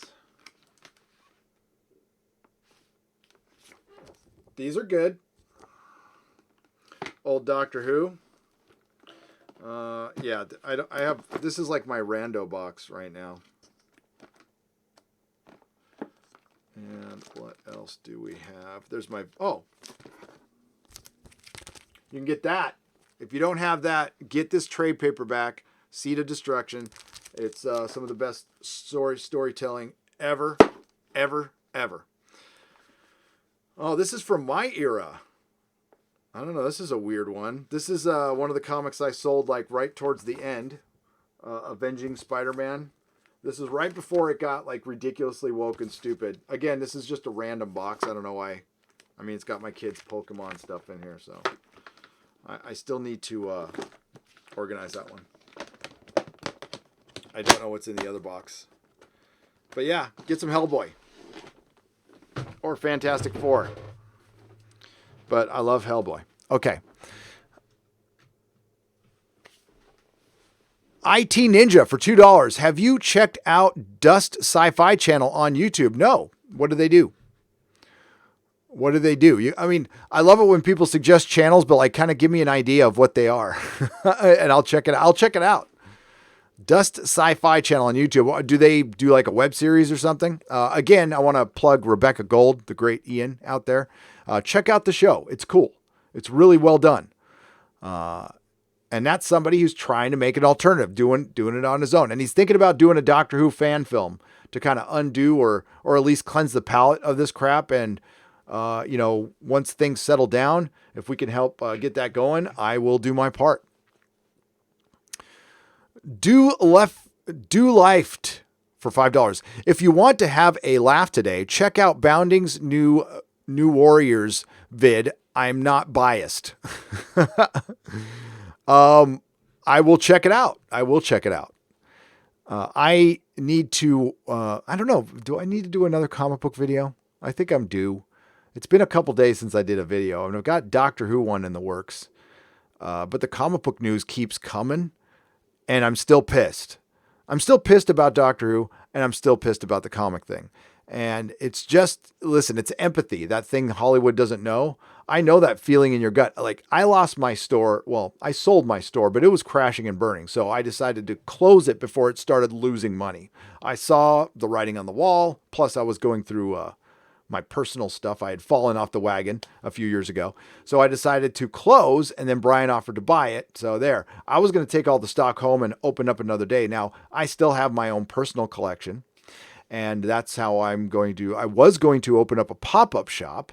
I don't know if that's legal because I know that San Francisco put on the ballot that they were going to make those illegal. I need to move. But that's the plan anyway. But yeah. I rewatched The Expanse in 4K. Oh my God, makes season 4 way better. Aaron Friedman for $1.99. I haven't seen it in 4K. Well, yeah, I did. The episode I saw at New York Comic Con with John F. Trent, I saw in 4K, and it was beautiful. You're right. And the special effects were so much better. Why is Gail Simone stealing EVAs, or probably EVS's, or EVAs commenting that over the last 2 weeks of Marvel and DC, EVAs commenting that over the last 2 weeks of Marvel and DC and doing a crossover, maybe pitching her people's comments in the way is the way to success? Oh, Alan, believe me, she's watching all this stuff, guys and gals. She's watching all of VBS's live streams and John Malin's and Just Some Guys. She's watching all that stuff. They all do. Mark Wade's watching. Dan Slott's watching. They're watching. And, well, what else do they got to do? It's not like they're going to write a comic book or anything. And you could only bitch about the Orange Man so much time. I mean, 23 hours of bitching about the Orange Man. They got that extra hour to kill and watch people that they should probably listen to instead of just hate. And yeah, they're probably trying to learn how they can build a platform so they can go out and sell a book. It's called personality. You need a personality. And Gail, sorry, you just don't have it, kiddo. Duppy Ryder for $10. Patrick Stewart is likely more to blame than we think for Downer Trek. He had a cable series called Blunt Talk. Oh, I remember. He did it with Seth. He was a drunken, childish pervert on that show, and he seemed to love it. Oh, yes, he did. And he is responsible for this. Sir Patrick Stewart is responsible for Fake Trek. Read that Variety article, or better yet, watch my video. It says Enrage on it. I did a video covering it, and he comes out and says for one, they don't even woke right. The allegories are lost within the plot holes.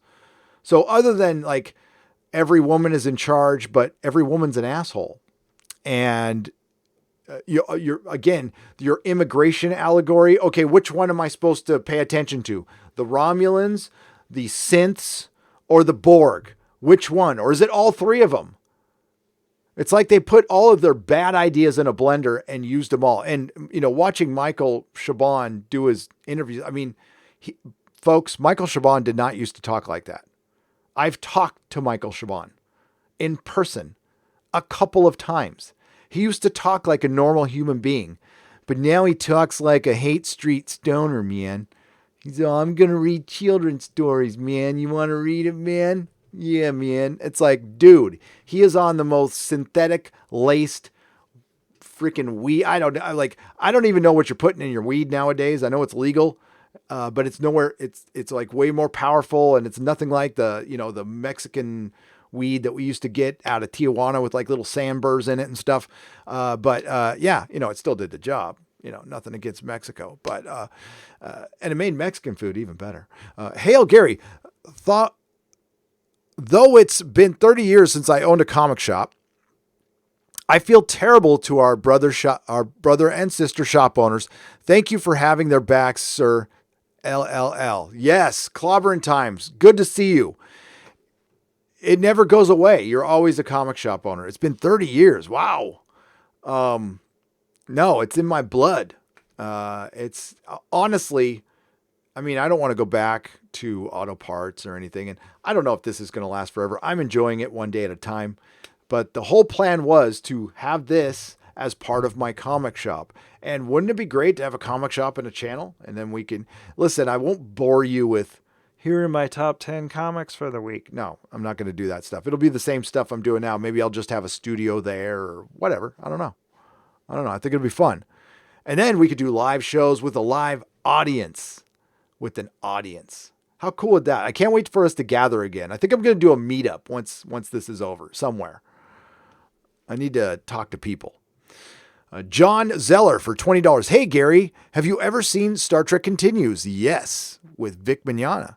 It's a continuation of the original series with all the same characters. I think it's better than the Trek crap out now. On YouTube, check it out. No, John, I've seen it. I can't recommend it enough. And that is a prime example of people who went out and did make a show that was, you can't say equal to TNG, but it had more heart. It had more soul. It also had great props. The acting is great. They are enjoyable. I see them as canon. James Doohan's son's in it as Scotty. I mean, it's freaking cool as hell. So yeah, and it's better than the other crowdfunded one, in my opinion. Well, it's complete. You got a whole story there. And the other one, well, hey, if you like it, that's fine. I have no judgment, but the guy doing it all of a sudden doesn't like me for some reason. So I'm not going to support it. I mean, it can exist. I'm not against it, but I'm not going to support it. In these troubled times, we all have a deep appreciation of the wise words of the great Cornholio. Sir, for the silliness, in weird mood today. Cornholio, I need teepee for my bunghole. I have a Cornholio action figure around here somewhere. I need to find it. Rama for 100 Indian pesos. Just found out the new Warrior writer wrote Santa's husband, and Marvel hired him.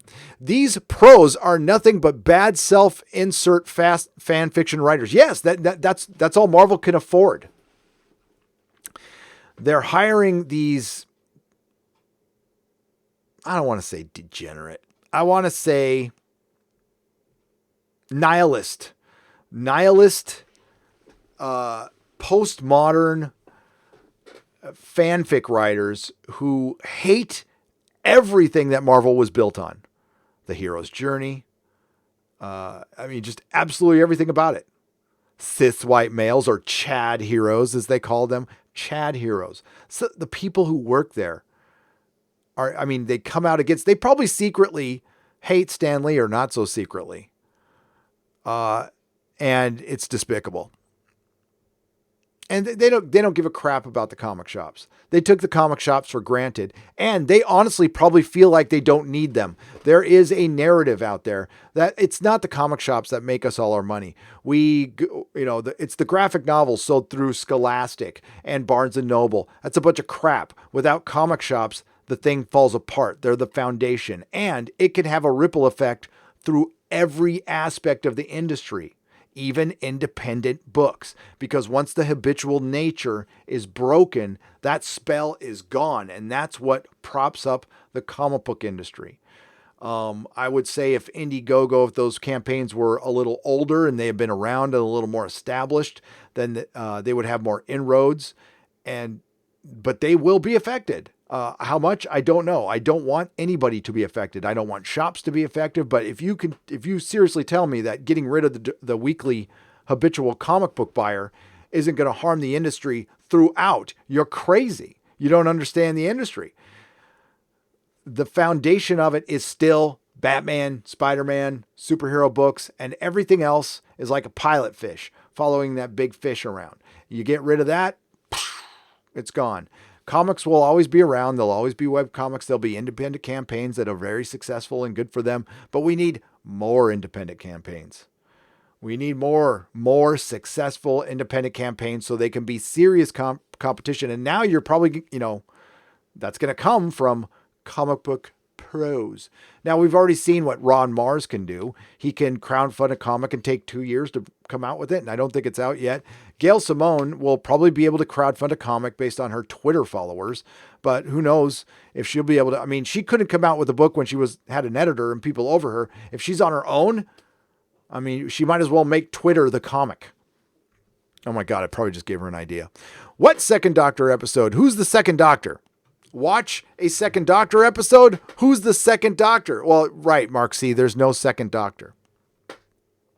It doesn't exist anymore. You're right. Because it's the 5,628th Doctor. Nano Reaper for $2. They don't have ideas. They just steal others. No, they don't. They're repurposers. They're repurposing thieves. And that goes to the Gail Simones and the Alex Kurtzmans. And you know what? Gail Simone was an okay writer. Her Birds of Prey book, was okay. She did some passable books. Nothing memorable at all. Not anything where you can go, my God, that's a classic book. No, she did okay. She was a competent writer who, through, this stems from insecurity. Sometimes it's narcissism by proxy.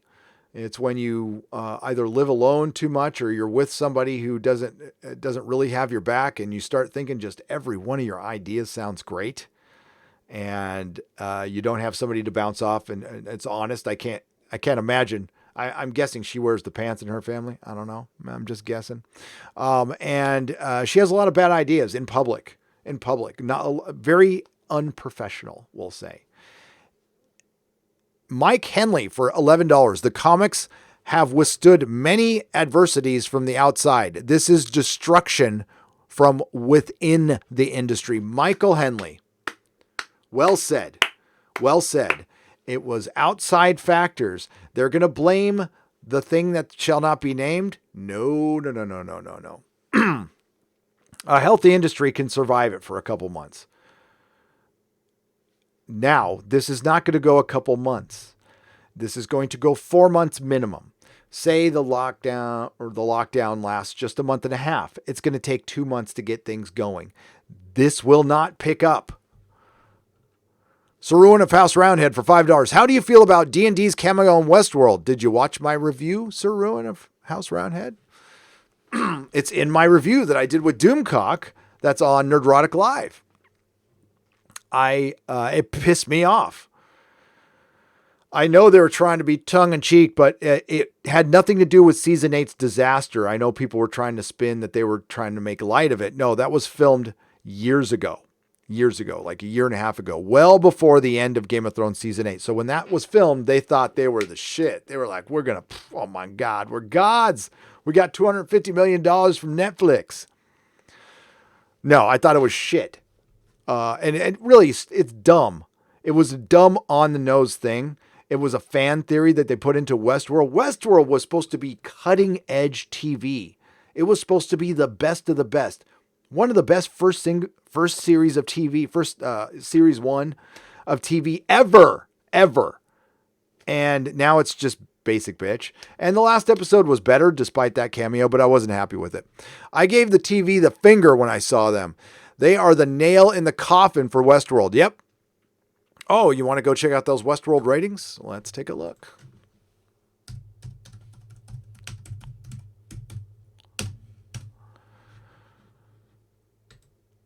They aren't good.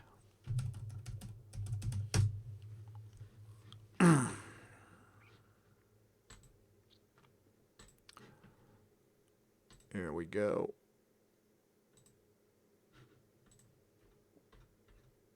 There you go. So their first episode was down 56.16% from the premiere episode of season 2. 900,000 overnight viewers. That is after a 2-year wait, and supposedly, according to some in the Access media, season 2 was better than season 1. It really put the real stars in charge, who were Maeve and Dolores. The real stars. We have a show called Westworld, which, if you just see the title, makes you think of cowboys. And if you hear the synopsis, you think of cowboy robots in the future. And then it turns out to be about a madam and a girl. It's called a bait and switch. Now, these characters were likable, believable characters. Tandy Newton is a great actress, and she would have made a better doctor than Jodie Whittaker for sure. So she helps sell the charm of her role, but she's still a Mary effing Sue. Now in season 2, she can control the minds of the robots. She was essentially a god. They depowered her in this episode, but she still was able to hack a system and break herself out of a mainframe, or she basically was a USB drive, and she got herself into a body somehow. Overnight ratings were 778,000. Captive audience. No excuses. They made the excuse that the debate was on the same time last week. Well, you can't make that excuse 2 weeks in a row. The 18 to 49 demos better than Doctor Who. Doctor Who's was at 0.12, by the way. But it's still bad, and it's down 20%. It's over for the show. There's no way they're going to pick this thing up for five seasons. As a matter of fact, these are right around the Watchmen ratings, which were so great they canceled the show.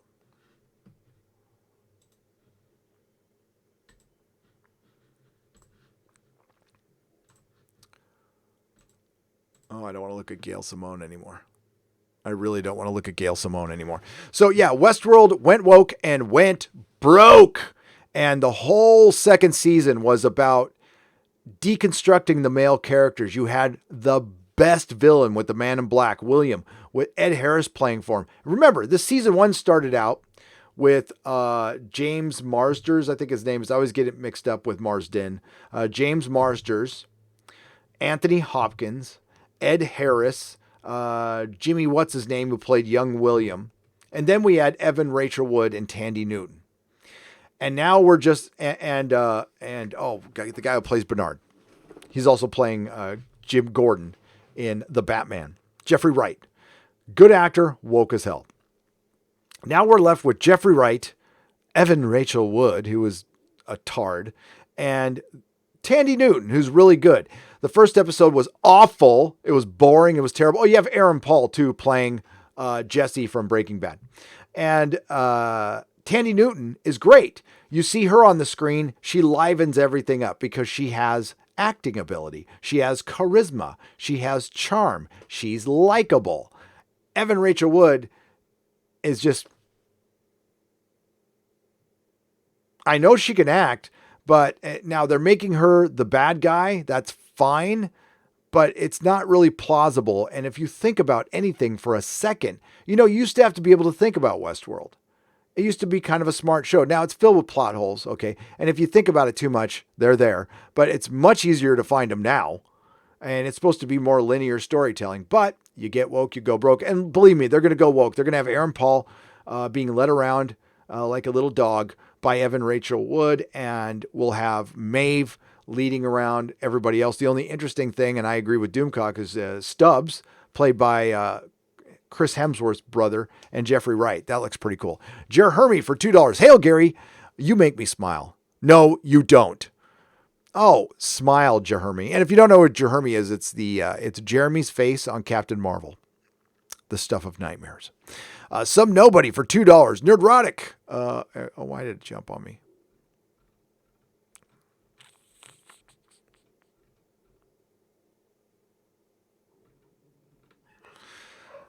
There we go. Use both at the same time, Boomer. I know I was going to use both at the same time. I didn't say one at a time.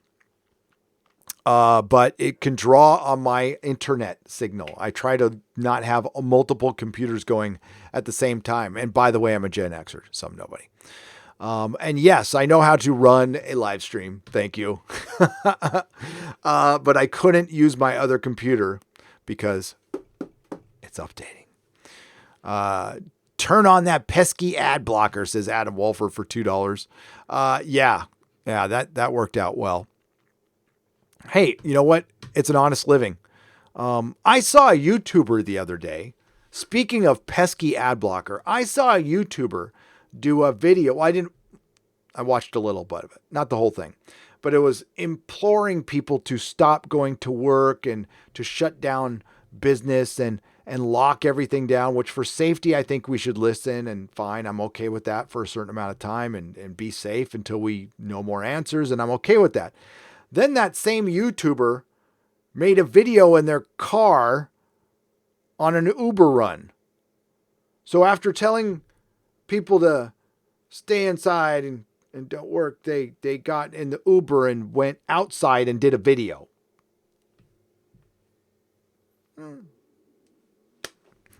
Crazy. Mark C for $5. Gary, I went to Some Nobody for $2. I went to Forbidden Planet in 2001. Got first manga there. Oh, well, I missed you by 2 years because the first time I was there was in 2003, Some Nobody. And it's a great store, right? It's a great shop. So support it if you can.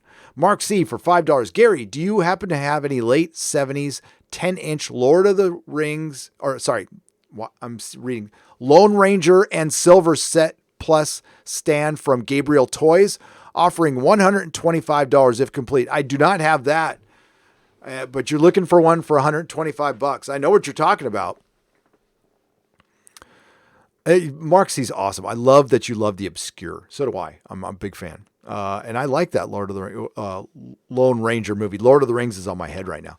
Dr. Scott for $1.99. Thor director left because script made impossible to direct.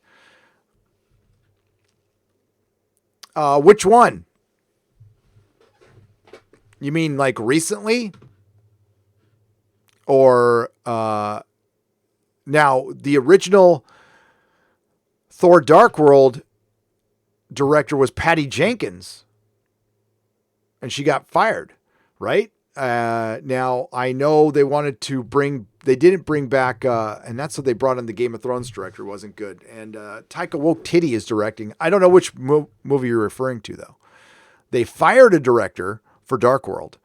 Sonic Spaz for $5. Comic shops have always been my life. Even when running one, I made it my mission to know every geek in town and what they wanted. Miss it already. Sonic Spaz for $5. What comic shop did you own? If you don't want to talk about it, that's cool. Yes, it was my mission as a professional nerd to know every nerd and geek in town, know what they want, learn everything about them, and everybody's a potential customer. Everybody's a potential nerd. That's why every fandom is okay. It just depends on who the bosses of Spider-Man or Doctor Who listen to. They're listening to the wrong people. They're listening to bad data. They're listening to what they want to believe instead of how the world really is. And that's narcissism. Lee Jordan for $4.99. Kurtzman crack kills. It does. Kurtzman crack is whack. I'm curious about the Thor director. Did one leave now or?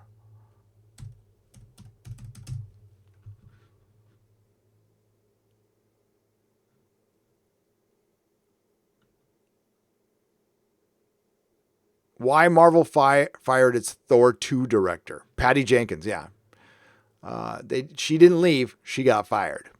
DCG for $6.99 Canadian pesos. How's you and the family holding up during all this? Is your cooking game improving? All the best. DCG, no.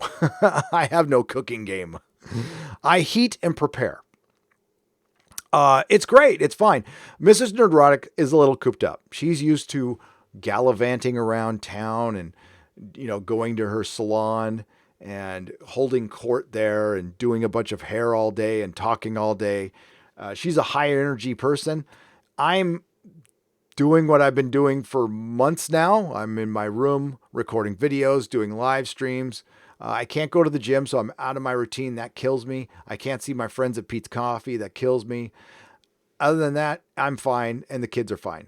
Both kids are in school right now. My oldest is taking a class online, and my youngest is taking a class online. So we're good. Thanks for asking. I hope you're good. I hope you are good. Oz Baxter Incorporated for $10. Gary, did you ever post on the Bleeding Cool boards back in the day when Dan Slott would come on there and act like an ass towards everyone? Time flies. Creator memories. Oz Baxter, I did not partake in the forums, but I read them all. Oh, yeah. I didn't, I don't know. I did not partake, but I saw them. I saw a lot of people back. You know what I didn't see? I didn't see Daniel Kibblesmith in the forums. I didn't see anybody named Quinn in the forums. I didn't see any of these, Vita Alada, whatever her name is, whatever Vita's name is. My apologies. Vita, I didn't see people like that in the forums. As a matter of fact, a lot of these writers I did not see. Gail Simone was known. She's been known for a long time. I remember when I enjoyed going to Bleeding Cool. Rebel Angel 151, $10. Just discovered your channel. Thanks for the latest review of Doctor Who. Could not agree more with the disaster that is Jodie Whittaker. At least we have old Who. Thanks for the amusement. You are very welcome, Rebel Angel 151, and I will be doing 2 Doctor Who reviews in the next 48 hours, Rose and Spearhead from Space. Sparkus Aurelius for $5. Gary, if you and your family want to get a real feel for Montana, come visit and you can stay at my family's vacation home in the mountains. Serious. Sparkus Aurelius, I might take you up on that. Thank you. That's a very generous offer. We will not have a house party in your house. No, just kidding. Melissa, Mrs. Nerdrotic, has a lot of family up there. A lot of Wagners up there. And that's why we have a trailer. I have a trailer that might be my house soon. I need to get like this little tiny trailer that we bought. That's supposed to be our guest house in our backyard. Dr. Scott for $1.99. McCoy rocks. Carl Urban does well as in DeForest Kelly's shoes. He does. No, he was great as Dr. McCoy. I will freely admit that. Edward Maidment for $5. Since the Admiral from Discard looks like she just ate a real sour lemon and can't stop dropping F-bombs, can we call her Admiral F-Face? Yes. Admiral F-Face. I call her Admiral Sheer fucking Hubris. Son of the Wolf for $5. How do you feel about Conan the Barbarian? I'm a huge fan and buy every comic I can get my hands on. But they're hard to find. Yeah, individually, if you're looking, they're hard to find. If you want to buy a complete set for a semi-reasonable price, Gary at nerdrotic.com. Conan the Barbarian is a brilliant comic. I have not read every issue. I've read a lot. I would say I've read 60% of the run. I am going to embark on reading the rest because I have a little extra time on my hand. And Conan was a great comic. But I've also recently got into Elric. I'm like, love Elric. Where has that been all my life? Mary Ashmead. Oh, she sends the cat farting hearts. I hope you're doing well, Mary. You had another aftershock today. I think you had a 5.1 recently. That's a pretty big earthquake. Raging Festus for $2. I'm here for the honesty. Why, thank you. That's all I can be. I'm not right all the time. I'm not an expert, but I will be honest. Again, somebody put out a video. Does Nerdrotic, has Nerdrotic even watched Star Trek? Yes. Have I watched every episode recently within the last 5 years? No, absolutely not. I haven't seen Voyager. I haven't seen, maybe I've seen a couple of episodes of Voyager in the last 5 years, but Voyager, I've watched the complete series a couple of times. Last time I watched it 15 years ago. Enterprise, I watched some of it when it aired, and I caught up on a little bit while Star Trek Discovery was premiering because everyone was telling me to watch it because I refused to watch it. I watched it when it aired and I didn't like it. I went back and I appreciate the later seasons more. Still don't like the first 2 seasons very much, but they're better than Discovery and Picard. Yes. So when, it depends on your perspective. Again, it depends on what an old comic is to you or an old show. I'm 50. So I watched a lot of Star Trek that I've completely forgotten, and I've had to go back and rewatch it to remember it. It takes repeat viewings, lots of it. But am I an expert? Am I a Trek-spert? No, of course not. Don't pretend to be. But I know Star Trek when I see it. I'm a big fan. I'm a huge fan. Huge fan. Hi, Nerdrotic. I'm from Argentina. Little suggestion that you could do on the end of every one of your review videos. It's recommend a good old comic that you can read that was good from the old days. Zentolten for 100 Argentinian dollars. I can do that. Certainly. How about at the end, if I do a comic book video, I can recommend that. And if I do a Doctor Who video, I'll recommend an episode. If I do a Star Trek video, I'll recommend another show. I can do that. That's a good idea. I like that. I love ideas. IK1906 for $5. Do you think that Kirby, Ditko, Schwartz, and those other old stalwarts, if they were around, would be able to get the industry through this? They wouldn't be allowed in the industry. Kirby would be considered sexist. Ditko would be considered a right-wing maniac. Schwartz would make it. Schwartz would be fine.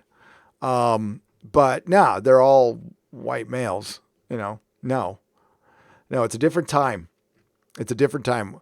We need a Jim Shooter, or at least, you know what, a Joe Quesada in the beginning before he got, before his head exploded. Joe Quesada in the beginning was a good EIC at Marvel. He was. I'll stand by that. He turned the industry around. He brought it back from bankruptcy. There were some good books, and then he wasn't. Kind of like Stephen Moffat. Started out good, then he wasn't. Dust is short sci-fi films from independent artists. Oh, that's good. They are well produced. Each episode is unique on different concepts in sci-fi, 10 to 30 minutes each. That's brilliant. I will check that out. IT Ninja, thank you for the suggestion. We need much more of that. Mr. Reborn for 20 Danish krona. You would like my Doctor Who fanzine at fanfictionmagazine.com. I'll check it out, Mr. Reborn. I gotta get my notepad out. Hang on. Sorry if I make you seasick. I don't have my camera on a tripod. I have it in like this bendy arm thing because this is my art table that my dad got me when I was 24, and I'll never get rid of it because my dad was like the cheapest human being alive. So, I had Star Wars toys at Christmas and stuff, but my mom had to buy that on her salary. My dad grew up dirt poor on a farm with no dad, right after the Depression. So he was a bit of a miser, he knew how to appreciate his money. He went through some real shit, okay? Like real shit, like a lot of our parents did. He had a crippled mom. My grandma was crippled, and a brother. And he was 6 when his dad died, and they still had to work on a goddamn farm. So the first chance he got the hell out of Dodge, joined the Navy, started his own business, and became Dr. Seuss's accountant. But he was also a cheap bastard. So when he bought me this drawing table, it was a peace offering, okay? Because he wasn't very supportive of my art when I was a kid. I used to draw all the time. I draw. I'm an artist. I still do. I can do it. I'm capable. But I never went to school, never honed my skill after that because my dad discouraged it. And he felt so bad later after I got sober and we reconciled. He felt so bad. He bought me a drawing table. That was his way of apologizing. Now he didn't come out and say he was sorry because my dad was a man's man, didn't do that shit. But he bought me this table.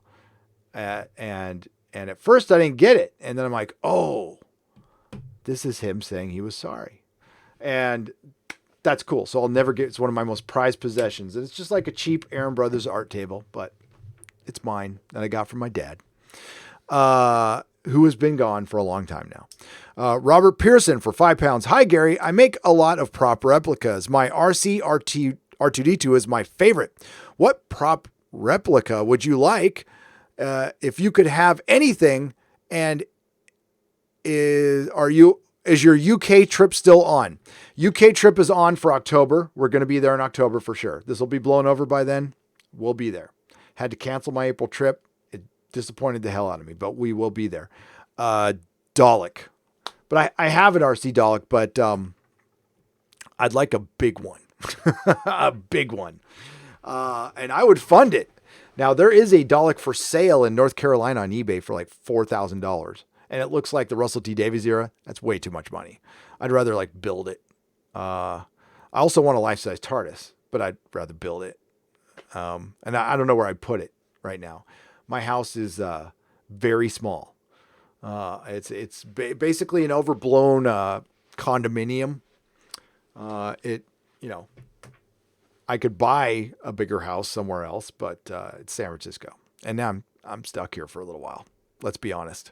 Thank you, Gary. You're smart, honest entertainment. Paula, thank you. I hope you're safe over there. I hope you're doing okay. You take care of yourself, and I will try to entertain you as much as I can. and I appreciate the £1.99. You're the best. She rocked the shirt on Twitter. That was the best picture. Thank you so much. Nerdy Nazgul for £5. If Troughton was not nailed to it, 54 years of who? If Troughton had not nailed it, 54 years of who would not have happened. Hashtag RIP Doctor Who. That is worth repeating. If Patrick Troughton had not nailed the role at the most important regeneration in the show's history, I'm just adding a little bit, 54 years of who would not have happened. RIP Doctor Who. Nerdy Nazgul, you are 1000% right. Eric Stuller for $10. Stay angry, Gary. My Who rage has festered and grown, and I'm not letting it go anytime soon. By the way, I keep hearing this rumor that you owned a comic shop. Is that true? It is true, and I will own one again.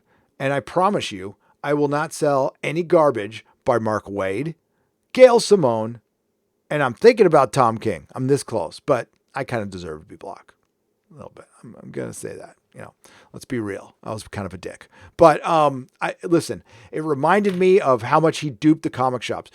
Part of the reason we're here, and here we go, Tom King. And my Doctor Who rage has not gone down. I'm working on a video right after I'm done here. Tom King duped comic shops with DC. So fuck DC for that Batman bullshit. You screwed a lot of comic shops over. They lost a lot of sales. And how does that fucking look now? And now they don't say a fucking word to comic shops. DC used to be the best. Where's Bob Wayne? Bob Wayne would not put up with this shit. Maybe they said something, behind closed doors, but you know what? It's not just the comic shops. We're talking about the fans here. You want the fans to be engaged. You want to be as transparent as possible because the fans are what you're going to need. And if they're feeling blown off in any way, they're just going to say, fuck you. We're done. I can take my money and spend it somewhere else. I can find another hobby.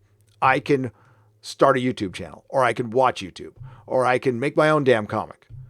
Or I can start a YouTube channel and make my own damn comic. Do it. Do it. If you haven't seen it, watch Star Drunk. It's written and then acted while drunk, and it's still better than STD and Picard. I will watch that, Declan Lyons. Thank you. That sounds kind of funny. Hail, Gary. I know later you're going to cover the TFFDBPJW posting and inspirational video today. You mean the first female doctor played by Jodie Whittaker? Of course I am. Have you seen the Chibnall short story on BBC site? Fodder for a future video? Yes. I have seen it, Wayne Tyson, and yes.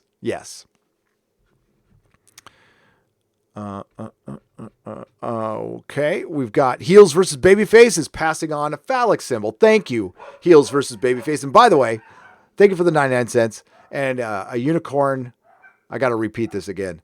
A unicorn is a giant phallic symbol because that's what my sister told me it was. And then it makes Unicorn Store with Brie Larson look completely different because it's all about the D. It's all about the D.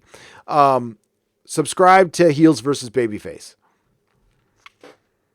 And Sassy Marie for $1.49 does the same thing.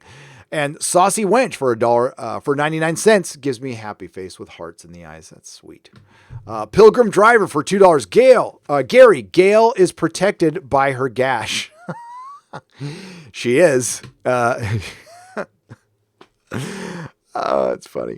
Anthony Scott for $5. It's only because of Kyle Rayner's girlfriend in a freezer that Gail is in comics. Gail is in comics because she did the exact same thing your boy Zach did. She trolled people, except she wormed her way in an industry. She's proven enough to where she belongs, but she's also proven that she's a very unhappy person who has impulse issues. She has impulse issues, which puts her at risk right now. She is at major risk for what's going on right now because of her impulse issues. And, part of practicing these principles in all of our affairs, that's something we learn from recovery. That means we want to change our behavior in every aspect. Okay. So if I have impulse issues, I would probably practice that on social media. If I feel like I'm about to write something that might piss off a potential customer, not just for me, but for somebody else at a comic book store, I might want to refrain from that. If I really need to get that message out, write it down on a piece of paper and throw it in the trash. That's what my sponsor, that's what my sponsor recommends to me. That's what I recommend to my sponsees when I have them. If you write stuff down, if you need to make amends, write it on a piece of paper, throw it in the trash. Do not put it on social media. Don't put any of your personal shit on social media, especially when you're going through a crisis. And Gail has obviously been going through a crisis for quite some time. Again, she has impulse issues, not super healthy up here and everywhere else. And that puts her at risk. And I want her to be healthy. I want her to be the healthiest, happiest person she can be. And maybe she'll be a little nicer online. Just saying. Jason Cannon for $5. Gary, you think the death of physical comics is due to the change of digital technology? No. I would say digital had like a 0 factor on it. Digital never took off. I know some people live by it, but there's people who still live by vinyl. There's people who love cassette tapes. There's a whole retro thing where people like VHS. There's always somebody for something, but the normies will never get into digital comics because they don't look good on your phone. They only look good on an iPad, and not that many people have iPads anymore. They have these giant phones, which are shit for reading comics. I can barely read a comic in a comic book. I need to break out my spy glass and my reading glasses that you'll never see because they're ugly as hell. They're useful, but they're not they're practical, but they're not aesthetically pleasing. Gary, please plug Day One Patch Kids for me. Thanks. Rotten Tanuki for $2. Where is it? Rotten? I mean, I'm pitching it. Patch Kids. What is it? Is it Indiegogo? Is it Kickstarter?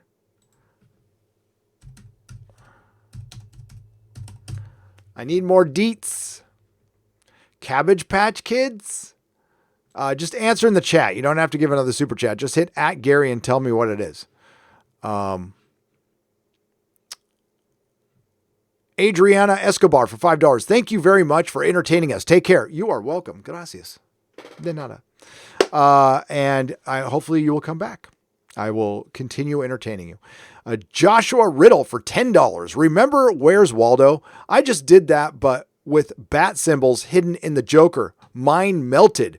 Just look at the first shot in the teaser trailer. Phillips was subtle about but his genius is amazing. Yeah, you know what? I've got the ding. I've got it on digital. I haven't bought it on Blu-ray yet. I need to do that. I'll check that out. That sounds fun. I did see all the giant rats. SF Giants 49er for $5.49, 5 pounds. Where you get this picture from Picard? Stay healthy. Oh, I just Google, I think silly Picard. And then I used a Gaussian lasso and I cut it out as a PNG and I just popped it on.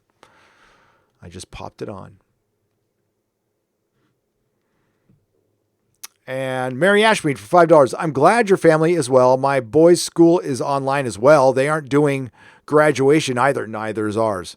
I'm pissed that they are skipping graduation. Yes, they're skipping graduation. And yeah, couldn't you do it later or maybe at the beginning of next school year? I don't know. Well, I guess if you're graduating, you can't be there. But if you, it's dumb. I don't know. That sucks. Sonic's, listen, it's an unusual situation. We've never had anything like this before. I mean, it's not fine everywhere. I'm not trying to minimize this. But it's pretty fine around here. This is all precautionary. And all I'm going to say is I'm going to be a good little citizen. I'm going to be a responsible person on YouTube, and I'm not going to tell people to do things reckless. I'm not going to tell you to go to work or anything like that. I think we should listen to our government. I don't know about listening to the mainstream media. I can't go that far. I'm sorry. I'm not sorry. Find somebody you trust, call your doctor, find good information and listen. And I hope it was all worth it. And if it wasn't, I don't know. Alls I know is there's blame going on, and it's partisan blame, and and it's the same shit that's going on in entertainment right now. That I won't forget. I will not forget that. I know where this came from. Sonic Spaz for $5. The store was a pop culture chain in Missouri. I just managed the comic side for a couple of years. We were the top store when I was in charge. That's brilliant. That's brilliant. Maybe I don't know. I might need some help on the online side. And I need somebody with experience. I need a producer with YouTubing experience, like major YouTubing experience, and I might need some help once Mrs. Nerdrotic gets that up. So email me. If you want to do something on the side. Gregory Ramirez for $2. Jungle Video is the last true video store in SoCal. Where is it, Gregory? Is that in SoCal like San Diego or SoCal Orange County or SoCal LA? I mean, technically it's NoCal, SoCal, LoCal. So San Diego's LoCal. Lady Gravemaster for $2. Gary, sorry to destroy your narrative. You're Gen X. I'm Gen X. Yes, I am. I am most definitely Gen X. We are actually, there was an article that came out today that we're the ones handling this the best because we were left alone by our parents most of the time. We were latchkey kids. We were DIY. Do it yourself. I can't even say it now. Do it yourself. We were the do it yourself generation. We made mixtapes. We used to sit around in rooms, listen to cassette tapes and records for hours, smoking a bunch of weed and just talking. And fortunately for me, the person I am in quarantine with, the great Mrs. Nerdrotic, I have known since I was 15, and we have done this. We have been locked down in rooms, smoking lots of pot and listening to records for hours. We've been doing this for decades. So we cool. Watch Superman Red Sun So Bad Ruin the Comic. RFR for $3.49 New Zealand. I heard. That's why I'm staying the hell away from it. I heard it got woke. And it's like a story that doesn't need to be woke. You end up ruining your message by wokeifying a story that doesn't need to be woke. Read the comic. It's great. It is. Listen, I'm not a commie. Okay. I'm not for it. The communists, ran the Beaklers out of Russia and, killed people and stole their land. And that's why they had to come here. That's why I'm here, because the communists, chased out my family and stole their farms and their land. So fuck them. I got 50 VHS titles for free. Keep them. Why not? It's physical media. I kept my VHSs. I have my Star Wars, which have the original cuts on them. Yes. But thanks to my good friend Odin, I now have a disc. So hail Odin. Thank you very much. Gregory Ramirez. Oh, it's in Huntington Beach, Cal. That's SoCal. I love Huntington Beach. It's great. George Mahalo for George Jorge $9.99. Hey there, Gary. Thank you for telling me about Indiegogo comics. Since Dark Knight Returns, everyone and their crazy uncles have been deconstructing our heroes. Thank you. A room of drunk lemures could over time make a fan favorite comic book series. Avoid internet gas. Hail Nerdrotic. Hail George. Yes, it's time to reconstruct the hero. And quite frankly, that's what Indiegogo is doing. That's what Richard is doing. That's what Ethan is doing. That's what John is doing. They are reconstructing the hero. That's it. That's what we need to get done. And it's getting done. I would like it to get done in Marvel and DC. And you're absolutely right. There's a point where we got to just say enough. The problem is a lot of us did, and it hurt the comic shops. But I will say the comic shops own some part of the responsibility. I'll repeat that again. They are the ones who had the power to enact the change. But they can't get together on anything. Even now, Even now, they can't get together on anything. So I put my hands up in the air. Mile High Comics was smart. They got out of the new comics business. They're going to survive. And that's what I'm going to do. So there will be another comic shop. There will be another comic shop, probably in Northern California for a little while anyway. And it will be mine. But it's not going to sell Marvel. It's not going to sell Marvel unless they drastically change their act, which would be probably firing everybody, getting rid of Sana Amanat. I will not back any organization with her in it. And Dan Buckley, who has not responded directly back to comic shops, he responded through Newsarama with permission. Instead of maybe, I don't know, a direct mass email or a post on their Twitter. But the thing is, you know why they don't want to post on their Twitter or their Facebook or their YouTube? Is that's not their priority. They don't give a fuck. They would be afraid it would make their channel look bad. It would make Disney look bad. See, Disney is so afraid to look bad that they'd rather die. They'd rather die. And that's a Disney thing. That's a negative. So we don't want to put anything negative out there. So we'll put it through the press, but we won't put it on any of our official platforms that can reach more people. Actually, that video would probably get a lot of views. It would make them a lot of money, but they're not going to do it. So fuck them. And they're going to go to digital first, which is betraying the comic shops, which is absolutely betraying the comic shops. Kaz. Oh my God. I don't want to mess up your last name. Kinakuman. Kinakuman. Is that close? I don't know. I don't know what you had to say there, but let me, you just said, you just donated $2. Thanks, Kaz. I appreciate it. Okay. I got to wrap this one up, folks. My voice is starting to go and I got a video to do and I want to keep it around 2 hours. I really thank you for your time. If I missed any super chats, they will be in a square up later on. I don't think I did, but if I did, I apologize. There is a super chat square up for Friday Night Tights that I have recorded. It's going to be on Nerdrotic Live within, I don't know why I'm looking. I don't have a watch. I don't know why I looked at my wrist. Within about an hour. And then this will be up later tonight. Please subscribe here at Nerdrotic if you haven't already.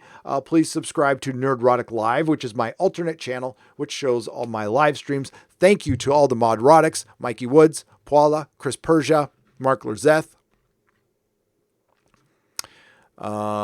Sheila Allen. Thank you, Sheila. And who else is there? Nyla Shadow. Thank you very much. And that's all I see right now.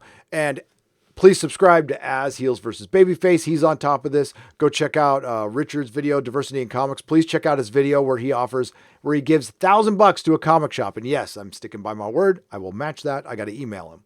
So I will see you guys later. Support independent creators. Support independent creators on YouTube. Support Anas Abdeen. He's an independent game creator. Check out The Rookie Critic. God dang it, Sheila. Who are the guys who do the little short animated movies? The stuff for Cecil. Who are the guys who do stuff for Cecil? Check them out. Check out Indiegogo Books. And there's a lot of great campaigns going on. Richard's got something going on with the Expendables, which is really cool. And I think I heard there's another Frog book coming out. I don't know, kind of a rumor. And go Az. Yeah, Az is awesome. Subscribe to Heels versus Babyface. Subscribe to Critical Drinker. Subscribe to Jeremy from Geeks and Gamers. Subscribe to Midnight's Edge After Dark, all my friends. And I will see you tomorrow for the anniversary of New Who. And we will just talk about classic good Who. And don't forget the hashtag RIP Doctor Who. Not all who wander are lost, and may the wings of liberty never lose a feather.